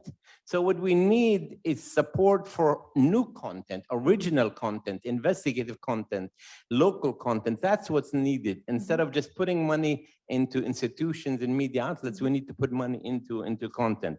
So, my advice to philanthropy is, let's think of combining both policy and philanthropy, and also to encourage our grantees to work together much more than they do. Thank you very much. And I think we have even examples in the room. I again watched to Marie-Laure, but this is already happening. But maybe Marius, you continue. We just got approval to continue until 1 p.m. We also because we started late, and we have a lot of guests from the philanthropic world now to listen to. You have to help me, Maribel, with the list, but I think we would start with Knut now. I think it would be nice to hear Knut now, who is sitting in Norway, and he leads an organization that is, I would even say, notorious for good funding in journalism. So maybe we start with you, Knut, to give your contribution. Yes, thank you so much. I hope you can hear me. Very interesting to follow the discussions. So much to learn also. Well, just a few words in the start about the Fritwood Foundation in general. We are a small private philanthropic foundation supporting arts, culture, debate, non-fiction books, libraries, houses of literature, seminars, conferences. And 3 of our most important areas are documentary photo and documentary film, and then journalism. Our history and clause makes it necessary for us to give priority to to funding in Norway. But we also work systematically and selectively to internationally, and then just restricted to journalism and media. So we are much more focused internationally than in Norway. We have 6 application deadlines every year, and you'll get an answer from us in just 6, 7, 8 weeks time. We receive around 3,500 applications a year. Last year, the Corona year, we received 5,500 and spent 50% more on grants than in a normal year. Last year we spent around 16 million euros in grants. In a normal year, 10 to 12 million euros. And the individual grants ranging from 5,000 to 500,000 euros. But in addition, we also have our own initiatives and cooperation projects, research into media and journalism and freedom of expression, and also houses of literature. But I would like to stress that we are a small foundation, even though the number of international applications is increasing very much. Journalism and media remains one of our main funding areas. 4 years ago, we almost doubled our spendings for journalism. It's small sums in an international context. We are spending around 2.5 million euros a year, mostly in Norway. This as a supplement to a privileged government support policy for media. And then an additional 1 to 1.5 million euros for international projects. And these priorities will go on as one of our most important areas. As I said, we have our own initiatives and cooperative projects where we take part as equal partners with other foundations. But what might separate us from many European and American foundations is that we have no programs in a strict sense. We have priorities. We are simply looking for relevance and quality, and we do not want to direct editorial priorities in a certain direction. So that's why we never mention any specific topics or issues in our public information. All projects and ideas should come from journalists and editors themselves, not from us. And we found both contents, training, in some cases emergency projects, and also advocacy, surveillance, reports, etc. Grants are usually made by us from year to year. We do not want to go into obligations for a bigger part of our spendings, binding us for several years at a time. But in practice, we uphold many long-term relationships year after year, even decades. We let in some new grantees every year, but not many. In a situation with, as I said, an increasing number of applications from abroad, we give the highest priority to those we already know. But there is always an opening for new applicants. In Norway, we found lots of local journalism, small media. We are looking for both small and big projects important to citizens and society. Investigative journalism, of course, is a main priority, but also insight and database projects as vital preconditions for specific journalism. And in addition to the strict investigative journalism, we also give priority to resource-demanding reporting or criticism. News journalism with a specific need for more resources. We have been an investor in the Media Development Investment Fund for many years. We have also been a supporter for the International Consortium of Investigative Journalists since the Panama Papers. Exciting to fund them because we never know exactly what we are funding. We don't know anything before results are published. We are also a proud funder of some of Panama Papers in miniature, the Investigate Europe network, very high quality, medium-sized journalist projects, a small number of papers in 6 or 7 or 8 countries. Investigate Europe is also funded by several other foundations. And we are a proud supporter of the IPI, of course. Most of our funding goes directly to individual receivers or organizations. We do funding through external juries as an exception. For example, Civitatis, where we were one of the founders, and the IJ4EU program. Geographically, Turkey has been a higher and higher priority for us, both projects based in Turkey, even though they are more and more seldom, but also European-based projects in Turkey. Eastern Europe remains our most important focus, Eastern and Central Europe. Russia, we launched in 2015 the Perspektivi training program together with Bosch Stiftung and Thomson Reuters, now only joined by Thomson Reuters for the last years. Ukraine, Azerbaijan, Belarus are important to us, Hungary and Poland, of course. Together with the Zeit Stiftung, we annually award the Free Media Awards. And this year, all 5 awards were given to Belarusian projects. We also support organizations with important research projects, such as the Reuters Institute, where we are a partner with the Digital News Report. And also, we also have a 6-month fellowship for Norwegian journalism. So to end, the Fritwood Foundation wants to fund important journalism needing some extra resources as a supplement to be really good or to be realized at all, for the benefit of a rational, critical and open society, critical and self-critical.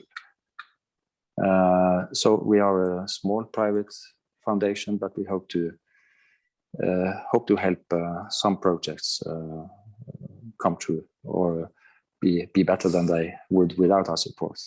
So thank you. Thank you. Thank you very much. And I would immediately, because we are really short in time, go to Meryl, also still online, I hope, and still alive.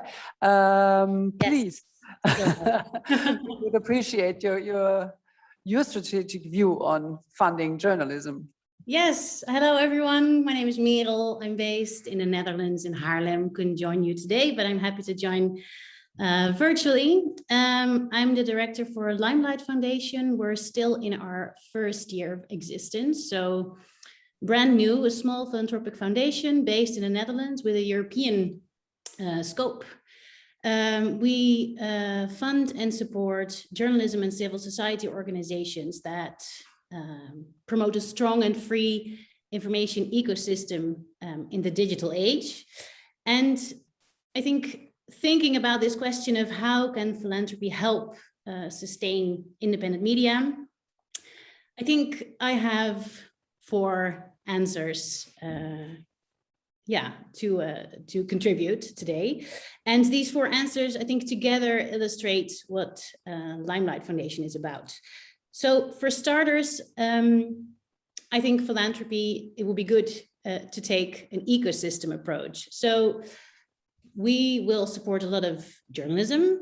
I think that's at the heart of our portfolio, a lot of in-depth journalism, explanatory, investigative journalism, but it's not just journalism, it's broader than that. So we are looking at organizations that are active in this broader environment, providing core infrastructure to journalism organizations. Think about knowledge sharing and networking or coordination between several news organizations, or think about legal support, think about digital safety and security solutions and tools, or technological tools to work together more efficiently, or to do research collaboratively in a safer way.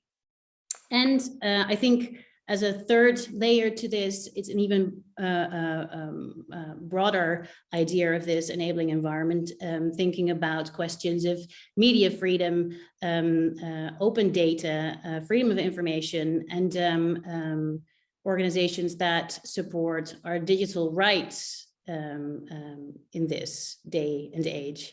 So it's this ecosystem approach that is important to us. And then secondly, and this builds on what others today have contributed already, I think it's important to provide core support, because I think in my previous years, 6 years at the ERSTE Foundation, if there is one thing that I've learned listening to all of these journalism organizations and other civil society organizations that I've been in touch with, is that core support and the flexibility that it grants, and this sense of continuity that might come from it, that is absolutely key, for organizations to become stronger organizations in the end. So core support, and I think also support to build certain capacities, so organizational strengthening. Thirdly, I think it's about being in this for the long term. So that is, it's not a one day or one-time effort. I think providing multi-annual support is key. So of course, it would be great if organizations are up and running, totally independent after 3 years.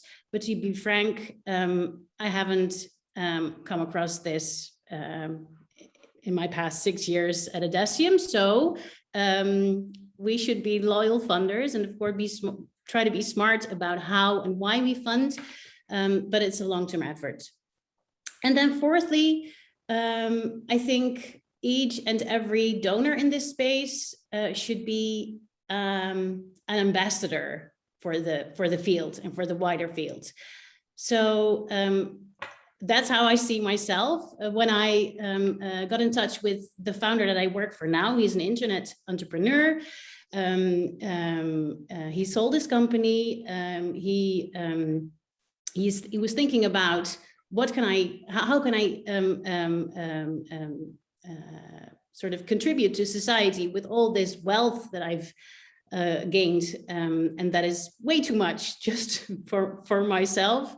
He was worried about technological, economic, political trends in media impacting on our public space and our democratic fabric, and slowly but surely coming to the realization that media, independent media, and all these other functions that are needed for a strong information ecosystem are something that you can actually support as a philanthropist.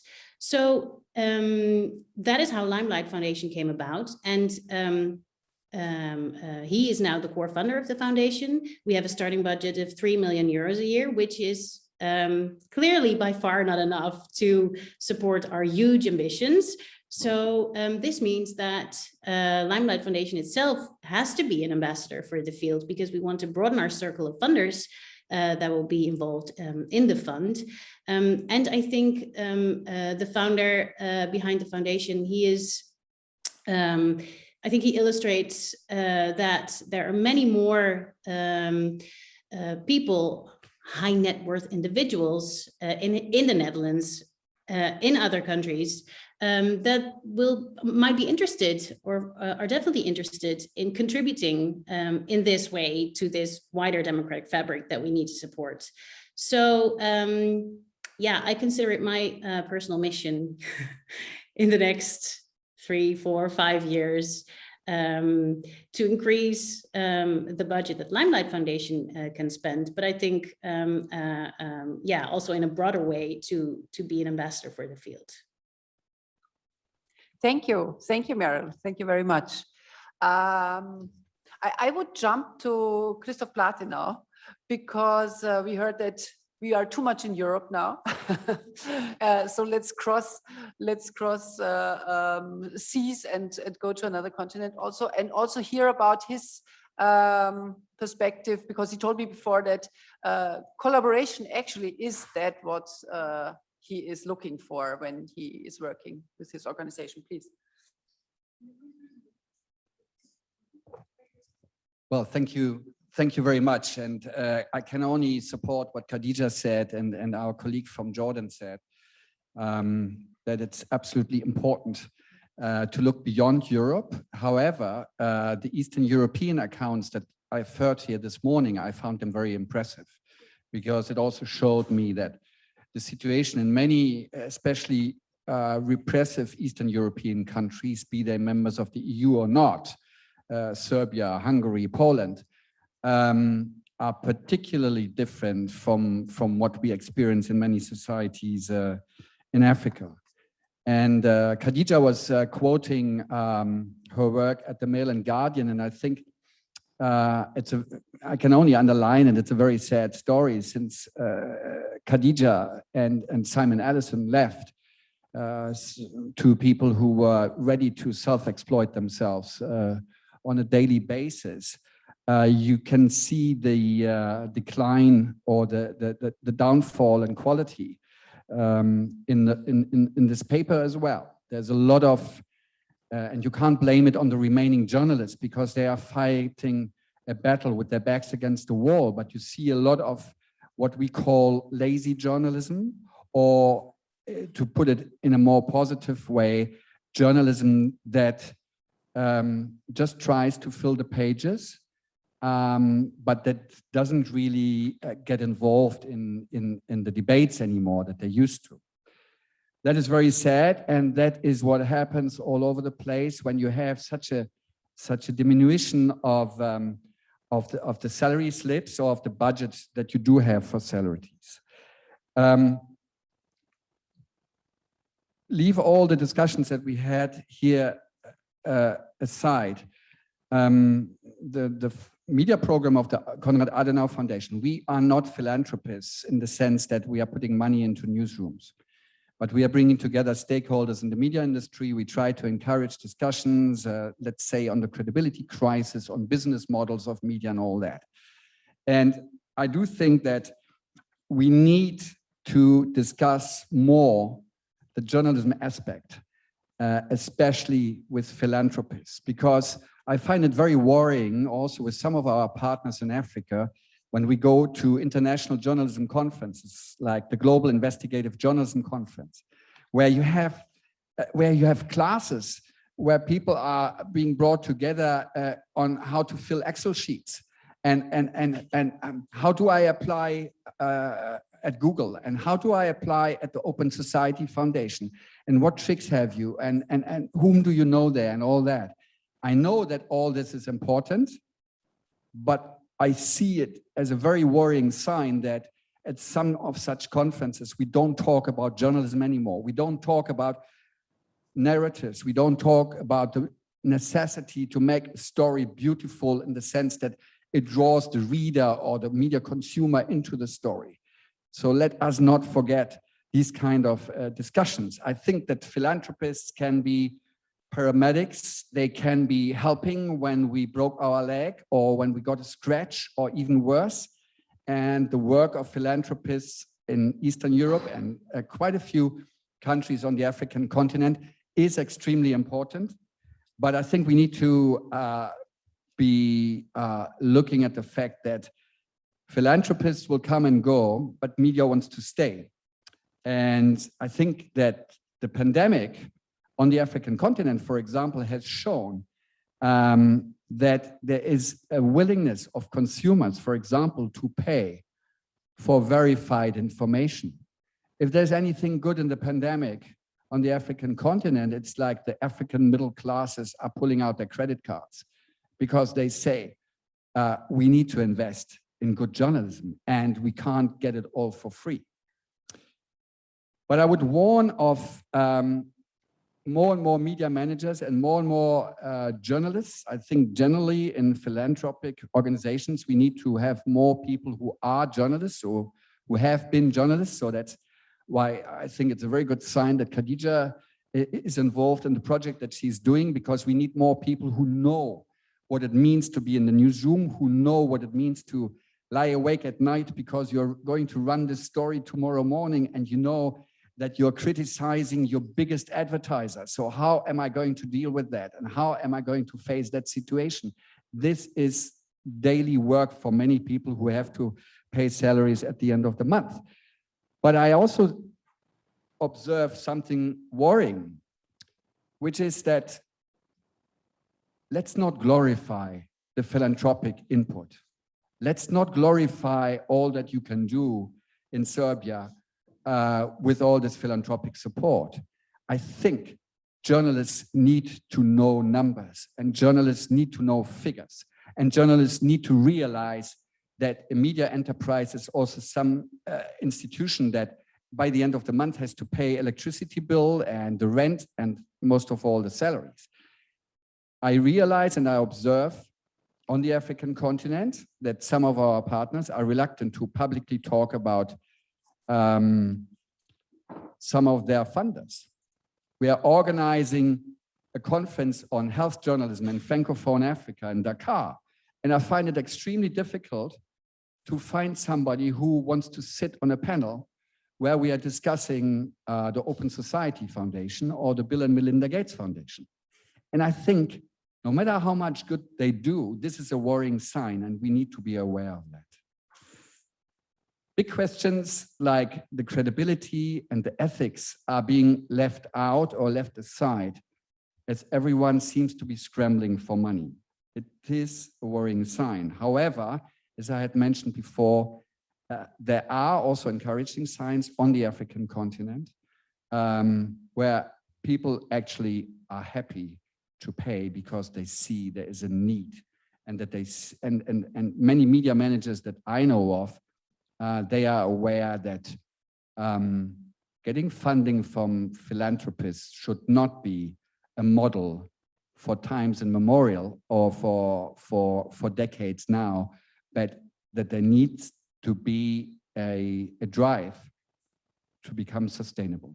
Thank you. Thank you very much. Let's move now to Patrick Schneider. We all know the Media Development Investment Fund. We know your work.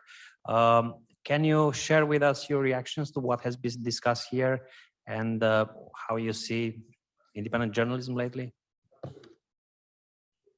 No, no.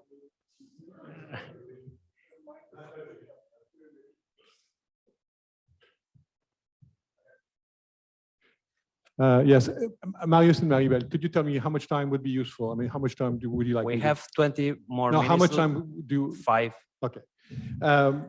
So I think I would like to answer the question, how can philanthropy help, from a very specific and very humble prism, which is the prism of MDIF, which is a Media Development Investment Fund. What do we do? For 25 years, we're a nonprofit, which has been mobilizing patient and sometimes very patient capital towards independent media outlets, which means that in the ecosystem we're describing, we're not a donor, but we're sort of, so that's very important that I put this as the lay of the land on 2 things I will propose. So based on that, what have we learned of mobilizing some north of $241 million for independent journalism in the most with countries with a history of media oppression? So one of the things, first I want to thank my friend Samia for stealing my thunder, because I think the key word is clearly how philanthropy can help is catalysm and so forth. This is clearly a moment where, and I'll explain exactly what we mean by that.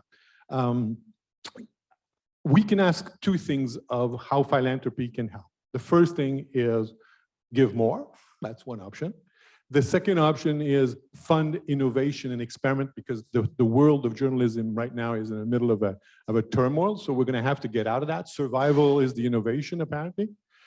But I would argue that there's a third way, which I'd like to propose based on our experience, including the most latest one, which will involve the subject of media capture in Europe. I can't tell much more about it, but happy to discuss with some of you tomorrow in private. But basically, it's 100 million euro, for which a quarter of the funding has already been secured, more than a quarter.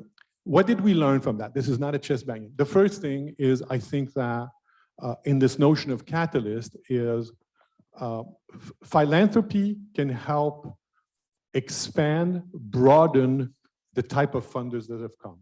I'd like to say that MDIF for 25 years have we've always went to funders that don't fund. Of course, we had support of the usual suspect and very generous support from the usual suspect, but we always tried to expand it. It's extremely costly to convince someone to come and fund media. It's better to go to the places where you all know where we fund independent media. But we felt that this blue ocean, that some consultant call, it's expensive, it takes time, but once we do, we add money. And pretty much, we like to think that every year we brought in, for every year, 20% more of organizations that have never funded independent media. And the last two things I want to do is bounce on what you were saying. What are the opportunities for philanthropy to help in catalyzing these new things? Well, there's two things in mind. The first one is we have to talk about the elephant in the room, is the change of journalism. What is happening to journalism, we know all the reasons, this digital disruption, Google, whatever, consumption, so forth, but we have to talk about it. Do we want to save journalism, or do we want to save the function of journalism, which is to bring civic media, information that allows citizens to make instructed decisions about their lives and civil society and the commons? And that is an opportunity. It's a problem because we have to deal with this problem. You know, what's going to be journalism tomorrow and so forth. Will it survive? Will there be an extinction and so forth? But it's an opportunity because it allows us to open a conversation with civil society, people who are interested in civil society. Concretely, foundations that have never funded media but have historically funded civil society are saying, this is part of civil society and I fund civil society and I could put millions of dollars behind each of on that assertion of new funding that have come in, people interested in LGBTQ saying, if I don't fund, I have to fund this disenfranchised as part of society and human rights and way, but I also have to have an ecosystem, as Miral was saying, of saying it has to be supported. So that's the first thing. The first opportunity is journalism opens, the change in journalism opens a conversation to broaden. The second one is a world we've been, because of this very strict model of investment, is that something is coming out there called impact investment. I'm not going to do a speech on impact investment. You must have heard it. But basically, it's capitalism telling itself there must be another way. There must be another way. There must be something else to calculate in the IRR, the return on your investment, than just the profit. And I think this is where journalism has an amazing opportunity, or what was journalism, what well will be, is to say the delta of what you will get on the market, giving it to guns company, which provide a very high, the delta is the social value of bringing. So here's another second opportunity of saying, and if I wrap these two things, the conversation about towards broadening through civil society, and then this impact investment world,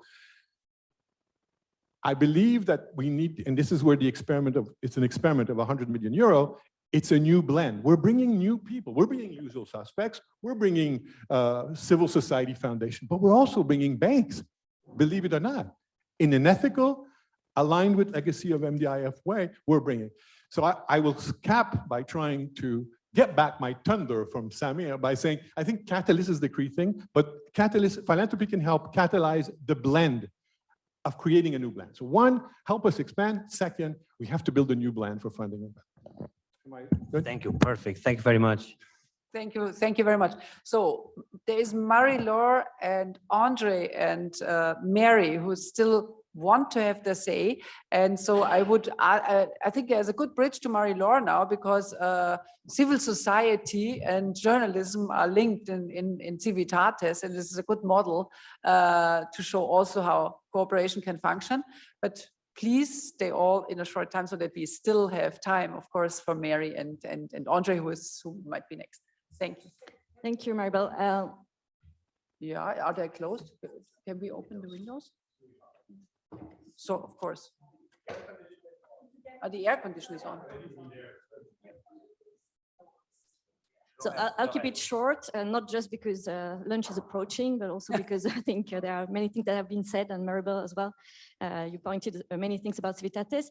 Just to give you a brief idea of what Civitates is, it's a collaborative fund of 22 European foundations that came together 3 or 4 years ago with the ultimate goal of protecting and defending democracy and solidarity in Europe. So the entry point of Civitatis is really to protect the ability of the citizens to organize, mobilize, and take part in the public debate, actually. And one of these aspects for us that was very important from the very beginning was to strengthen, to support and strengthen civil society organizations and to defend their civic space, the civic space. And the other aspect, of course, if we want citizens to be part of the debate, is to make sure that they have the ability to access quality information. And that was why we developed this new area of work recently, addressing and supporting independent public interest journalism. So our entry point is not journalism as such, but as a tool, as a means to defend democracy. And I think it's important to put it in that framework because it also explains why we support mainly non-profit organizations, even if we have a few exceptions, but that's the idea of civil society being part of the debate. So that's one thing. What Civitatis does is that we support non-profit media organizations throughout Europe. So it's financial support and it's core support. So there's nothing original from what we have heard before, but to give them the flexibility to use this support to strengthen the organization and to work on their ultimate sustainability. It's a 3-year support that we give those organizations. And it's very interesting to see, as Meryl was pointing out before, the diversity of use they expect for this money, because, and it's the non-glamorous things, basically, that usually foundations are not really keen on supporting. We were talking about tools, we were talking about safety equipment, talking about hiring staff to organize the structure, to structure the organization. And that's something that usually are not really core for the foundations world. Some of the foundations, of course, around the table today are very used to this, but within the community of Civitatis, we have foundations that are not really used to it. So that's one point that I will go back later. So what I was saying is that we give financial support, but money is not all. And what we see is also that the organizations that we support are really happy when we are saying that entering this portfolio of organizations that we support, we would like to create a kind of community within those organizations. It's 11 of them today, so it's still very modest. We are at the very early stage, but the idea is for them to have a safe space to exchange their experience, their concerns, their challenges, and we have a very diverse portfolio of organizations that are sometimes more mature or experienced in some ways, that they can really help the others with this experience. So it's really about peer learning and capacity building for these organizations. I won't be too long about this because there are many things that have been said before, but I would like also to insist on what Civitatis is, how can philanthropy can help journalism.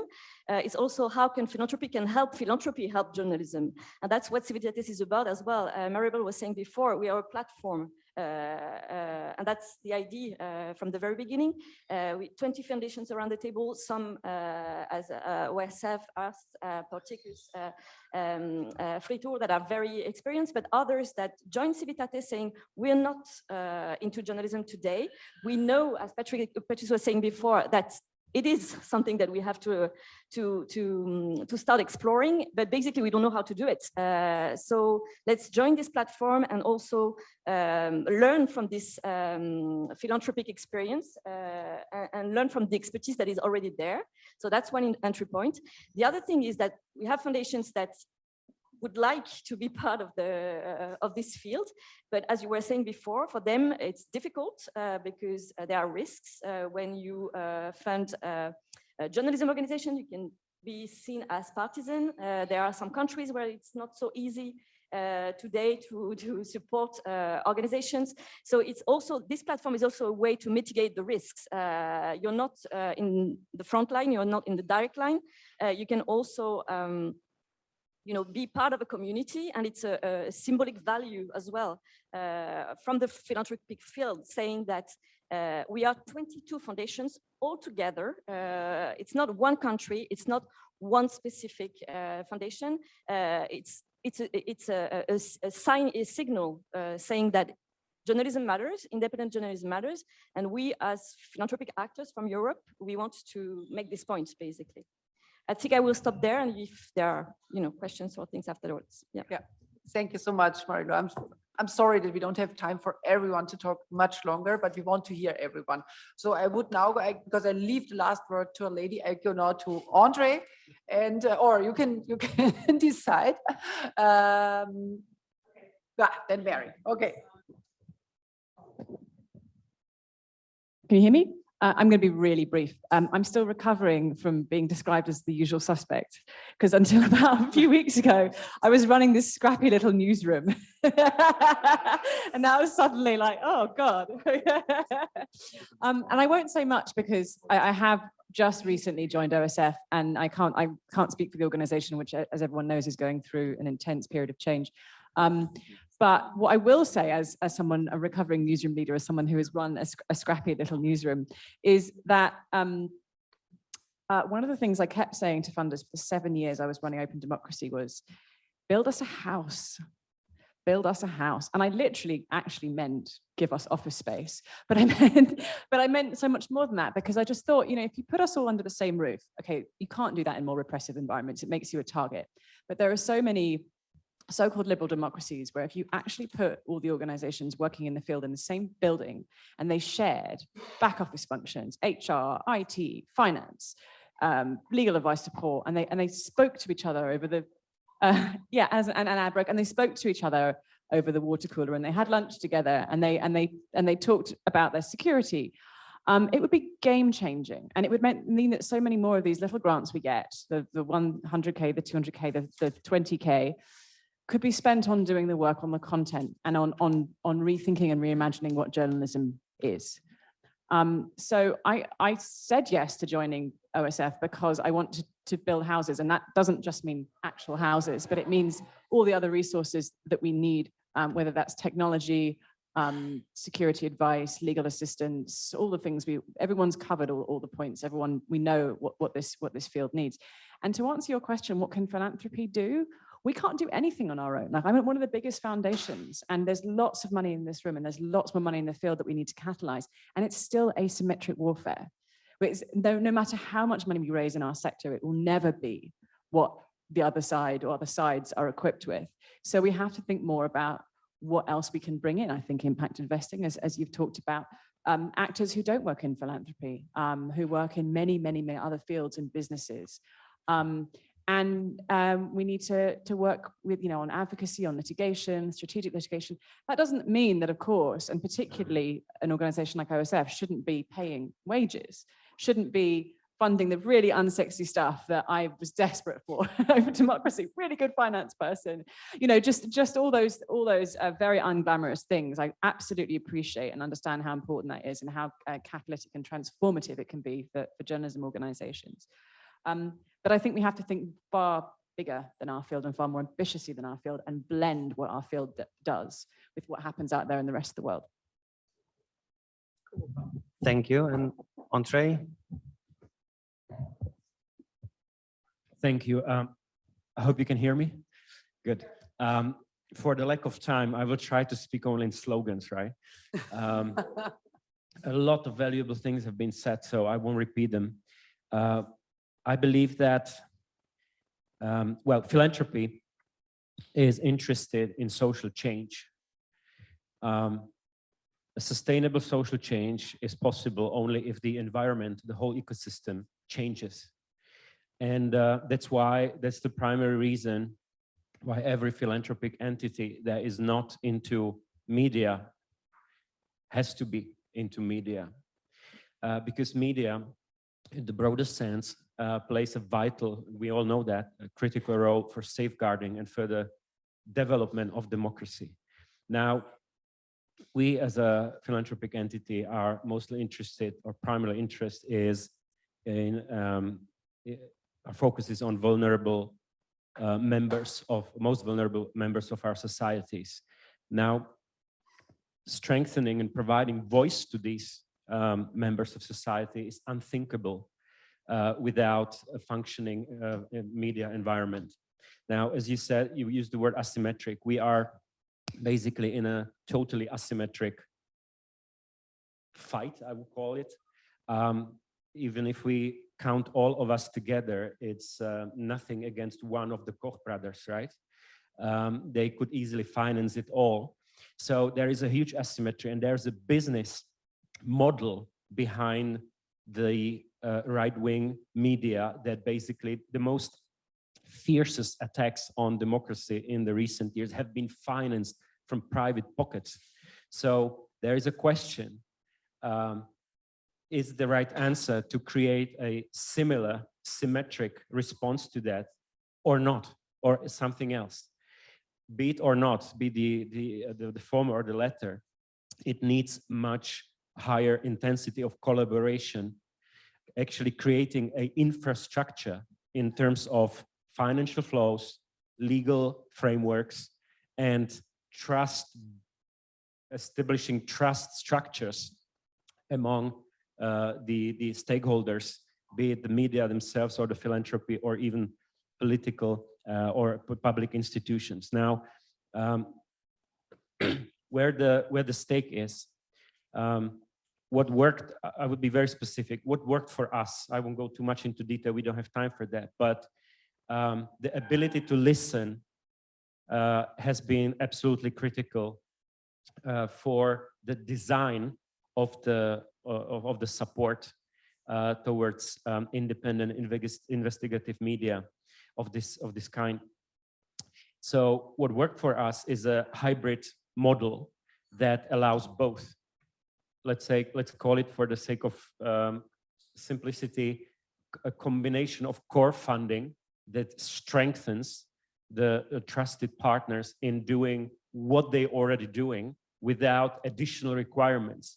Very often, philanthropy drives the direction, not only in media, but elsewhere as well, because call for grants, call for funding, etc., actually makes the organizations to go after the funding and divert from their original mission. And that is a big responsibility on the side of philanthropy, not to do that and not to invite the partners into this trap. Second, so after the core funding, the sustainability itself, investment into wages, into quality organizations, even hardware, etc. But in the first place, people is the first step. The other one that I think has to be there as well is the focus on innovation and ability to be part, at least have a little capacity or some capacity to be part of this asymmetric quarrel or fight that I call, basically facing the predatory, algorithmic, hegemonic way of the digital space that determines on how profits are being made at this moment. That is a fundamental challenge to journalism as such.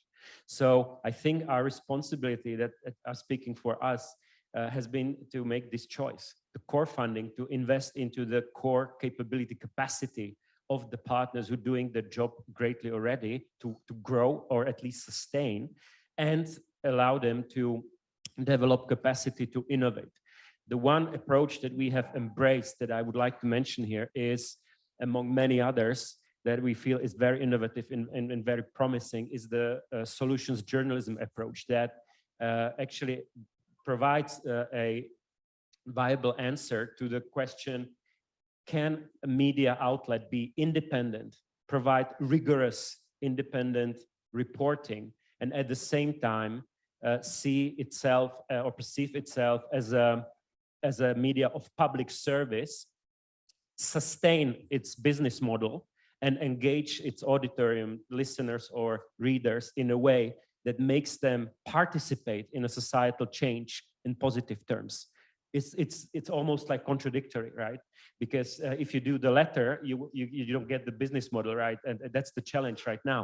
But the solutions journalism actually tries to incorporate the solutions, a rigorous reporting on solutions that work or don't work, part of its investigative reporting. And that there is an evidence already that this type of approach actually works in terms of engaging, in terms of business model, and it actually provides ability to for independence, and at the same time engaging the auditorium, because the story has to be told as a whole. Not only the problem has to be described, but also the challenges and responses to them that are already in place. So the reader is not only confronted with a problem, which is overwhelming everywhere you look, but also basically being able to read or see responses to those challenges that either work or don't work, to get inspired, to get engaged, etc. And I just make a link here for you to, if you are not yet familiar with that, there is a great evidence done by the Solutions Journalism Network already that spans over US, but also Europe and other continents as well, for example, where this type of reporting has changed fundamentally situation, for example, weapons and violence in communities, and still providing independence and rigorous reporting. So the challenge of philanthropy on our side is that it's not only about ability or providing capacity to create content, but provide independence to the partners, and last but not least, also provide capacity and funds to market this content. You can have great content, as much of it as you like, but without having funds to market it, to really deliver it where it is needed, where it's listened to, the job is not done. So my last comment here would be, let's collaborate more. Let's think of new ways how we can think about or describe the social impact that independent journalism, through which independent journalism contributes to safeguarding democracy, and make it more visible to governments, make it more visible to funders and philanthropies, and make it visible within the society as such. Because without this additional visibility of the contribution to democracy, we will be talking only in the bubble, right? So we really need to make a case for it even more than ever. Thank you very much. That's great. Thank you very much. This is the end of the discussion. Thank you very much for bearing with us. It was really great, and I usually recognize a good exchange and debate at the end when you have more questions. So sometimes I feel that this is actually the time when we should start the discussion. I have a billion questions in my mind that I would like to address, but I think it's time to end and move on to lunch.